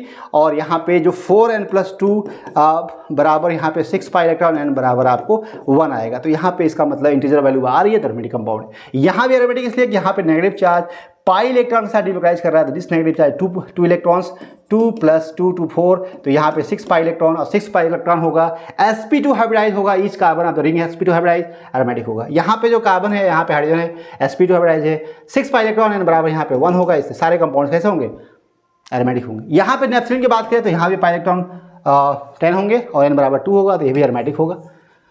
Anthracene, phenanthrene, all these structure aromatic compound, n बराबर 3 और यहाँ पे डी लोकलाइजेशन है, और तो इसको हम बोल सकते हैं, सबको हम बोलेंगे क्या, एरोमेटिक कंपाउंड। ठीक है जी। अच्छा चलो भैया, यहाँ देखो रूल, एरोमेटिक किसे बोलते हैं, anti aromatic and non aromatic बोलते हैं साइक्लिक प्लेनर मॉलिक्यूल्स। यहाँ भी सब होगा, साइक्लिक प्लेनर मॉलिक्यूल होगा। यहाँ पे देखो एरोमेटिक का मतलब साइक्लिक प्लेनर होगा, कंप्लीट डिलोकाइजेशन में पाई इलेक्ट्रॉन, लेकिन यहाँ 4n+2 पाई इलेक्ट्रॉन होगा। लेकिन यहाँ पे क्या है, 4n सिस्टम अगर डिलोकाइज हो रहा है क्लोज रिंग में पूरी तरीके से, तो उसको हम एंटी एरोमेटिक बोलेंगे। अगर 4n+2 पाई इलेक्ट्रॉन डिलोकाइज, उसको एरोमेटिक बोलेंगे। तो डिफरेंस क्या है, 4n+2 पाई इलेक्ट्रॉन का, n बराबर 1 to 3 0/3, और यहाँ पे 4n सिस्टम डिलोकाइज होना चाहिए। अब यहाँ पे एग्जांपल दिया है साइक्लो प्रोपेनाइल, जिसको बोलते हैं एरोमेटिक कंपाउंड। ऐसा क्यों है, यहाँ पे देखो n बराबर 0 आएगा, और यहाँ पे जो डबल बॉन्ड है पॉजिटिव था, डिलोकाइज हो रहा है अपने क्लोज रिंग के अंदर, तो इसको हम ऐसे कह सकते हैं क्या, इसको हम ऐसे भी कह सकते हैं मेरे दोस्त मेरे प्यारे, ऐसे भी पूरी तरह डिलोकाइज हो रहा है पॉजिटिव पाई इलेक्ट्रॉन के साथ में, n बराबर यहाँ 0, और एक कंपाउंड एरोमेटिक होगा। और यहाँ देखो यहाँ प्लस चार्ज है, डिलोकाइज हो रहा है क्लोजिंग में, 4n सिस्टम डिलोकाइज हो रहा है, और जब 4n सिस्टम डिलोकाइज होगा तो वहाँ पे एरोमेटिक फिर होगा, एंटी एरोमेटिक होगा, यहाँ पे एरोमेटिक होगा। और यहाँ भी देखो नेगेटिव है, और यहाँ पे 4 पाई इलेक्ट्रॉन यहाँ भी है, क्लोज रिंग के अंदर डिलोकाइज हो रहा है, sp2 हाइब्रिडाइज यहाँ भी, यहाँ भी, यहाँ भी, यहाँ भी, यहाँ भी, यहाँ भी, all the atom in the ring having sp2 hybridization, all the atom in the ring have sp2 hybridization. तो यहाँ पे आपको, लेकिन यहाँ देखो भैया बहुत इंपॉर्टेंट एग्जांपल है, जहाँ से टब शेप आ रहा है, टब शेप मतलब पाई इलेक्ट्रॉन, ऐसे मत देख लेंगे सर जी ऐसा है कि कंजुगेशन में तो है और हर जगह डबल बॉन्ड है तो यहाँ पे डिलोकलाइज हो सकता है, ऐसा नहीं है। इसलिए कि जो रियल स्ट्रक्चर होता है टब शेप होता है इस तरह से, और टब शेप होने की वजह से मेरे प्यारे बच्चों यहाँ पे जो डिलोकलाइजेशन नहीं हो पाता है, किसका डिलोकलाइजेशन, पाई इलेक्ट्रॉन ऐसे। अब देखो जरा सा, अगर देखो मेरे प्यारे बच्चों, अब यहाँ पे इस तरह से ओवरलैपिंग है, यहाँ पे खड़े हैं, यहाँ पे लेटे हैं, यहाँ पे खड़े हैं, तो क्या बताओ जो यहाँ बॉन्ड बन गया ये इससे ओवरलैप कर सकता है क्या, नहीं कर सकता है ना, क्योंकि दोनों की जो प्लेन है डिफरेंस है, प्लेन डिफरेंस होने की वजह से एक दूसरे ओवरलैप नहीं कर सकते हैं। ओवरलैपिंग नहीं होगी तो पाई इलेक्ट्रॉन का डिलोकलाइजेशन नहीं हो पाएगा, और जब भी पाई इलेक्ट्रॉन का डिलोकलाइजेशन नहीं होता है क्लोज रिंग के अंदर पूरी तरीके से, हम उसको कंपाउंड एरोमेटिक नहीं कह सकते, उसको बोलते हैं नॉन एरोमेटिक कंपाउंड। तो इसको नॉन एरोमेटिक कह सकते हैं। ठीक है, तो इतना बातें समझ गए भैया। चलिए अब हम लोग बात करते हैं प्रिपरेशन ऑफ बेंजीन, तो कैसे बनाएंगे। तो बेंजीन को बनाने के लिए साइक्लिक पॉलीमराइजेशन ऑफ इथाइन, यहाँ पे आप पता है रेड हॉट आयरन ट्यूब के साथ रिएक्शन कराते हो तो यहाँ पे बनता है D carboxylation of aromatic acid, तो आप कास्टिक सोडा का रिएक्शन कराओगे तो यहाँ पे बेंजीन का फॉर्मेशन होगा, यहाँ पे CO2 गैस निकलेगी, फिर रिएक्शन होगी तो सोडियम कार्बोनेट का फॉर्मेशन होगा। रिडक्शन ऑफ फिनॉल, फिनॉल के साथ जिंक रिएक्शन होगी तो यहाँ से आपका जिंक ऑक्साइड बाहर निकलेगा और यहाँ बेंजीन का फॉर्मेशन होगा। All these reactions are preparation of benzene. Okay, चलिए अच्छा कुछ बातें और है। फिजिकल प्रॉपर्टी की बात करें तो aromatic hydrocarbons non polar molecules है। कैसे होते हैं, यहाँ भी नॉन पोलर होते हैं, यहाँ पे पोलैरिटी थोड़ी ना है, यहाँ पे पोलैरिटी नहीं है भाई, नॉन पोलर है, ये सब नॉन पोलर है, इसको नॉन पोलर सॉल्वेंट भी कहते हैं। ठीक है, और they are colourless liquid solid with यहाँ पे स्पेशल स्मेल होती है, इसको एरोमा बोलते हैं, जिसको पहचान करते हैं। These immiscibles with water but miscible in organic solvent, क्योंकि यहाँ पे ऑर्गेनिक सॉल्वेंट में डिजॉल्व होगा, क्योंकि यहाँ पे नॉन पोलर है, ऑर्गेनिक सॉल्वेंट भी नॉन पोलर होंगे तो वहाँ पे इजिली डिजॉल्व हो जाएगा। बॉइलिंग पॉइंट की बात करें, एरियंस की increases with the increase in the molecular size due to the increase in the van der Waals force of attraction. जब साइज बढ़ेगा, यहाँ पे नंबर ऑफ मॉलिक्यूलर मास बढ़ेगा तो वहाँ पे एज यूजुअल जैसे बाकी एल्केन्स में था इस तरह एरोमेटिक हाइड्रोकार्बन्स में भी वही होगा। मेल्टिंग पॉइंट की बात करते हैं तो यहाँ पे molecular size and symmetry among ortho para xylenes para isomers है हाईएस्ट मेल्टिंग पॉइंट, तो यहाँ पे बहुत इंपॉर्टेंट है among the ortho meta para xylene, तो यहाँ पे जो पैरा आइसोमर्स है हाईएस्ट मेल्टिंग पॉइंट होता है, हाईएस्ट मेल्टिंग पॉइंट होता है, साइज बड़ा हो जाएगा भैया। ठीक है, तो ये बात याद रखना। अब जो है हम लोग बहुत इंपॉर्टेंट रिएक्शन के बारे में बात करते हैं, electrophilic aromatic substitution. Benzene reaction, benzene ring जो होती है इलेक्ट्रोफिलिक एरोमेटिक सब्स्टिट्यूशन देती है, ऐसा क्यों होता है बताओ। चलो, aromatic hydrocarbons are less reactive than alkenes and alkynes because their pi electrons are involved in the delocalization and non-available for addition reactions, but benzene ring is electron rich, so electrophile can replace hydrogen of the benzene ring. Thus aromatic hydrocarbons undergo electrophilic substitution reactions under. अब देखो यहाँ पे क्या addition reaction नहीं देता है क्योंकि aromatic character loose हो जाएगा, जिसकी वजह से स्टेबिलिटी मिल रही है ना, एक्स्ट्रा स्टेबिलिटी, रेजोनेंस स्ट्रक्चर है उसमें, रेजोनेंस हो रहा है, बार बार इलेक्ट्रॉन घूम रहा है उसमें, स्टेबिलिटी बहुत ज़्यादा बढ़ रही है। एडिशन होगा तो क्या होगा, डिस्टर्ब हो जाएगा, एरोमेटिक कैरेक्टर लूज कर देगा, तो वहाँ पे एडिशन रिएक्शन नहीं होगा। एल्कीन से ज़्यादा, एल्कीन ज़्यादा रिएक्टिव है यहाँ पे एज़ कम्पेयर टू बेंजीन, और बेंजीन में यहाँ पे एडिशन रिएक्शन नहीं देती, यहाँ पे सब्स्टिट्यूशन रिएक्शन होती है। वहाँ पे क्या होता है, इलेक्ट्रोफिलिक एरोमेटिक सब्स्टिट्यूशन होती है। तो यहाँ पे जो हाइड्रोजन होता है ना भैया, यहाँ पे जो हाइड्रोजन इलेक्ट्रोफाइल के साथ जब रिएक्शन होती है तो उस कंडीशन में क्या होता है, ये बेंजीन से H निकलेगा, इलेक्ट्रोफाइल जुड़ेगा और H+ बाहर निकल जाएगा। इसको बोलते हैं इलेक्ट्रोफिलिक एरोमेटिक सब्स्टिट्यूशन रिएक्शन। क्या बोलते हैं, इलेक्ट्रोफिलिक एरोमेटिक, शॉर्ट फॉर्म बोलते हैं electrophilic aromatic substitution reaction. Okay जी, समझ आ रही बात। तो यहाँ पे जो रिएक्शन हुई है, इस रिएक्शन में सब्स्टिट्यूशन रिएक्शन हुआ है। इसलिए हुआ कि यहाँ पाई इलेक्ट्रॉन, जो बेंजीन रिंग है, यहाँ जो बेंजीन रिंग है वो इलेक्ट्रॉन रिच है, इस तरह से है ना भैया। देखो double bond single bond, double bond single bond, इस तरह से पाई इलेक्ट्रॉन बताया था, ऊपर भी है और नीचे भी है पाई इलेक्ट्रॉन डेंसिटी। इसकी वजह से हम कह सकते हैं इलेक्ट्रोफाइल जो है इजिली रिएक्ट कर जाता है बेंजीन रिंग से, और उस कंडीशन में एडिशन रिएक्शन नहीं होती है, सब्स्टिट्यूशन रिएक्शन होती है। ऐसा इसलिए होता है कि अगर एडिशन होगा, एरोमेटिक कैरेक्टर लूज कर देगा और स्टेबिलिटी प्रोडक्ट की नहीं होगी, तो उस कंडीशन रिएक्शन पॉसिबल नहीं है। इसलिए रिएक्शन कैसी होगी, सब्स्टिट्यूशन रिएक्शन होती है। तो यहाँ पे कुछ इलेक्ट्रोफिलिक एरोमेटिक सब्स्टिट्यूशन रिएक्शन है जो कि बहुत वेल नोन है। यहाँ पे इसको बोलते हैं सल्फोनेशन। जब SO3H ऐड होगा इसको बोलते हैं सल्फोनेशन। जब आपका ROCl, यहाँ पे जो आपका एल्युमिनियम हाइड्रो, यहाँ पे H2SO4 है, यहाँ पे SO3H के साथ रिएक्शन होगी तो यहाँ पे सल्फोनेशन होगा। यहाँ पे देखो RCOCl है, और जब भी एल्युमिनियम क्लोराइड जो कि लुइस एसिड है रिएक्शन होती है तो ये पार्ट निकल जाता है, यहाँ पे प्लस बन जाएगा, और ये जो प्लस है इसके बेंजीन के साथ जब रिएक्शन होगा मेरे भाई, तो यहाँ पे जो H है, यहाँ पे जो डबल बॉन्ड है, यहाँ पे R है, यहाँ प्लस है, यहाँ पे क्या होगा, ये रिएक्शन करेगा, और रिएक्शन जब होगा मेरे भाई तो यहाँ पे जो है आपका प्लस बनेगा, डबल बॉन्ड यहाँ है, और यहाँ पे COR। बाद में जो एल्युमिनियम क्लोराइड निकला है मेरे दोस्त, H को यहाँ से लेगा, H को यहाँ से ले लेगा और यहाँ आ जाएगा, एरोमेटिक कैरेक्टर फिर से आ जाएगा, और उसके बाद फाइनल प्रोडक्ट का फॉर्मेशन होगा जो कि सब्स्टिट्यूशन प्रोडक्ट होगा। यहाँ पे RCl है तो RCl जब होगा तो ये निकल जाएगा, ये प्लस होगा जो कि जुड़ जाएगा, इलेक्ट्रोफाइल यही तो है। तो यहाँ पे अगर क्लोरीनेशन कराते हैं एल्युमिनियम क्लोराइड के प्रेजेंस में तो यहाँ पे 6 क्लोरीन जुड़ जाता है, इसको बोलते हैं हैलोजिनेशन। यहाँ भी हैलोजिनेशन हो रहा है, और विदाउट कैटलिस्ट पॉसिबल नहीं है। क्लोरीन का बॉन्ड तोड़ना बहुत ज़रूरी, इलेक्ट्रोफाइल जनरेट करना पहले, उसके बाद ही रिएक्शन पॉसिबल है एल्युमिनियम क्लोराइड जो कि लुइस एसिड की तरह काम करेगा। ठीक है, concentrated nitric acid H2SO4 reaction होती है, यहाँ पे नाइट्रेशन होता है, और यहाँ पे आपको कंबशन कराएंगे तो यहाँ पे कंप्लीट कंबशन होता है, यहाँ पे 15/2 ऑक्सीजन यूज़ करेंगे। यहाँ पे क्लोरीनेशन होता है, इसको बोलते हैं halogenation in the presence of, तो पूरी तरह से यहाँ पे फॉर्मेशन होता है हेक्सा क्लोरो। ओके, तो इस तरह से ये सारी रिएक्शन बहुत इंपॉर्टेंट है। अब जो हम बात करेंगे ओरिएंटेशन के बारे में बात करेंगे, क्या करेंगे, directive influence of functional group. बताओ जरा सा कि जो रिएक्शन है बेंजीन पे, अब यहाँ पे दो बातें हैं। बेंजीन तो रिएक्शन चलो इलेक्ट्रोफाइल का दे रहा है ना जी, दे रहा है। यहाँ देख लो, थोड़ा सा हम थोड़ा सा बता देते हैं भैया, लो यहाँ चलो चलते हैं, चलो यहाँ देख लो भैया, थोड़ा हम समझा देते हैं प्यार से मोहब्बत से। यहाँ देखो, यहाँ बेंजीन है और इलेक्ट्रोफाइल के साथ रिएक्शन करा रहे हैं, यहाँ H है और रिएक्शन होगी भाई तो ये बन जाएगा इलेक्ट्रोफाइल, और यहाँ पे आपको H+ बन जाएगा। अब ध्यान देना, तुम बेंजीन के साथ रिएक्शन करा रहे हैं, यहाँ पे कोई सब्स्टिट्यूएंट जोड़ देते हैं, इलेक्ट्रॉन डोनेटिंग ग्रुप जोड़ देते हैं, और एक जगह हमने क्या किया, इलेक्ट्रॉन विड्रॉइंग ग्रुप जोड़ दिया, किसी भी ग्रुप जोड़ दिया। तो डोनेटिंग और विड्रॉइंग, डोनेटिंग का काम क्या होता है, इलेक्ट्रॉन को अपनी तरफ खींचना। इलेक्ट्रॉन डोनेटिंग मतलब देने का काम होता है, विड्रॉइंग का मतलब है इलेक्ट्रॉन रिंग से खींचने का काम होता है। अब ध्यान देना, इलेक्ट्रोफाइल जो है नेचर कैसा है, इलेक्ट्रॉन डिफिशिएंट, और बेंजीन रिंग क्या है, इलेक्ट्रॉन रिच है।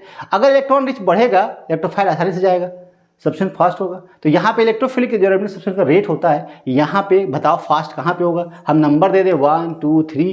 तो जिस रिंग पे इलेक्ट्रॉन डेंसिटी ज़्यादा होगी, बेंजीन रिंग जहाँ जो ज़्यादा इलेक्ट्रॉन रिच होगा, वहाँ पे इलेक्ट्रोफिलिक एरोमेटिक सब्स्टिट्यूशन फास्ट होगी। तो यहाँ पे हम कह देंगे जो डोनेट करने वाला, जो those group which donate the electron density toward the benzene ring, वहाँ पे इलेक्ट्रोफिलिक एरोमेटिक फास्ट होगा। तो यहाँ पे सबसे फास्ट होने वाला है, क्योंकि यहाँ पे इलेक्ट्रॉन डोनेट कर रहा है टुवर्ड द बेंजीन रिंग, और बेंजीन रिंग को इलेक्ट्रॉन रिच बनाएगा, इलेक्ट्रोफाइल का रिएक्शन वहाँ फास्ट होगा। और यहाँ पे डोनेट विड्रॉ कर रहा है रिंग से इलेक्ट्रॉन, इसको खत्म कर रहा है, कम कर रहा है, तो वहाँ इलेक्ट्रोफाइल नहीं जाएगा, तो स्लो हो जाएगा। यहाँ पे आप कह सकते हो स्लो हो जाएगा, यहाँ पे तो ऑर्डर क्या हो जाएगा, सबसे पहले 2 में फास्ट होगा, उसके बाद 1 में, उसके बाद 3rd। ये order of electrophilic aromatic substitution होगा, order of electrophilic aromatic substitution होगा। ठीक है जी। चलिए अब एक बात और है कि अगर मान लो कि आपके पास ओरिएंटेशन की बात करें तो यहाँ पे अगर आपके पास CH3 है जो कि इलेक्ट्रॉन डोनेटिंग ग्रुप होता है प्लस IFX शो करता है, तो ये किस पोजीशन को एक्टिवेट करेगा, तो यह ऑर्थो को और पैरा पोजीशन को एक्टिवेट करता है। तो ऑर्थो पैरा डायरेक्टिंग होगा। जब भी इलेक्ट्रॉन डोनेटिंग ग्रुप होगा तो उसका नेचर कैसा हो, ऑर्थो पैरा डायरेक्टिंग होगा। जब इलेक्ट्रॉन विड्रॉइंग होगा, जब इलेक्ट्रॉन विड्रॉइंग ग्रुप होता है जो इलेक्ट्रॉन खींचता है, तो यहाँ प्लस प्लस थ्रस्ट करता है और हम कह सकते हैं इसको नेगेटिव करता है ऑर्थो पैरा को, तो यहाँ मेटा पे एक्टिवेट करेगा सिर्फ, तो मेटा डायरेक्टिंग होगा। जब इलेक्ट्रोफाइल यहाँ रिएक्शन करेगा तो हमेशा मेटा पे हाइड्रोजन को सब्स्टिट्यूट करेगा, इसलिए क्योंकि वहाँ पे इनकमिंग इलेक्ट्रोफाइल को इलेक्ट्रॉन विड्रॉइंग ग्रुप डायरेक्ट करेगा कि जाओ मेटा प्रोडक्ट बनाओ, इसलिए कि वहाँ पे तुम्हें स्टेबिलिटी मिलने वाली है इंटरमीडिएट की। और तुम अगर गलती से यहाँ चले गए तो इलेक्ट्रोफाइल का नेचर भी प्लस है और यहाँ तुम जाए इलेक्ट्रॉन कम मिलेगा, वहाँ पे सब्स्टिट्यूशन नहीं होगा क्योंकि intermediate is not more stable. Okay, तो यहाँ पे आप कह सकते हो मेटा डायरेक्टिंग होगा जब इलेक्ट्रॉन विड्रॉइंग होगा जो इलेक्ट्रॉन की तरफ खींचता है, और जब इलेक्ट्रॉन डोनेटिंग होगा चाहे कोई भी ग्रुप हो, H हो यहाँ पे OCH3 हो, इस तरह के जो फंक्शनल ग्रुप होते हैं जो इलेक्ट्रॉन डोनेट करते हैं आइदर प्लस आई इफेक्ट या रेजोनेंस इफेक्ट के या मेजरमेंट इफेक्ट्स को करते हैं, वो हमेशा ऑर्थो पैरा डायरेक्टिंग होंगे। लेकिन जो इलेक्ट्रॉन विड्रॉइंग करेंगे NO2 होगा, SO3H होगा, जो भी इलेक्ट्रॉन विड्रॉइंग ग्रुप होंगे COH होगा या आपको CO होगा, इस तरह के जो फंक्शनल ग्रुप होते हैं, all these are electron withdrawing group that direct the incoming electrophile toward the meta positions. तो प्रोडक्ट मेटा होगा, मेजर प्रोडक्ट, और यहाँ पे ऑर्थो एंड पैरा होगा। ठीक है जी, इतनी बात समझ में आई तो हम आगे बढ़ेंगे दोस्त, और हम लोग एक बात और सुन लेते हैं जो कि इंपॉर्टेंट है।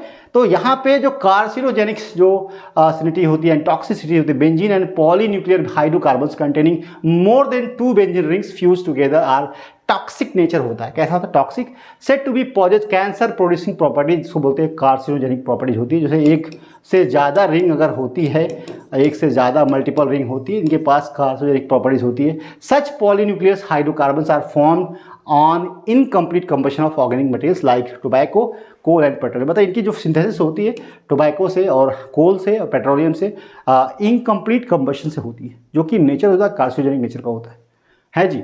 दे enter in the human body and undergo various biochemical reactions and finally damage DNA and cause the cancer. तो ये बचना, सबको बचाए। ठीक है, अब देखो भैया क्वेश्चन हम बाद में करेंगे। Okay, thank you very much. आप हमारे वीडियोस को लाइक करिए, शेयर करिए, कमेंट भी करो, पॉजिटिव करना भाई। ठीक है, और ध्यान से पढ़ना, समझ में आएगा, बहुत अच्छा समझ में आएगा। रिवीजन के तौर पे आप लो इसको, और हम क्वेश्चन अभी कराते हैं आपको, बहुत सारे क्वेश्चन भी कराएंगे। ठीक है, थैंक यू वेरी मच।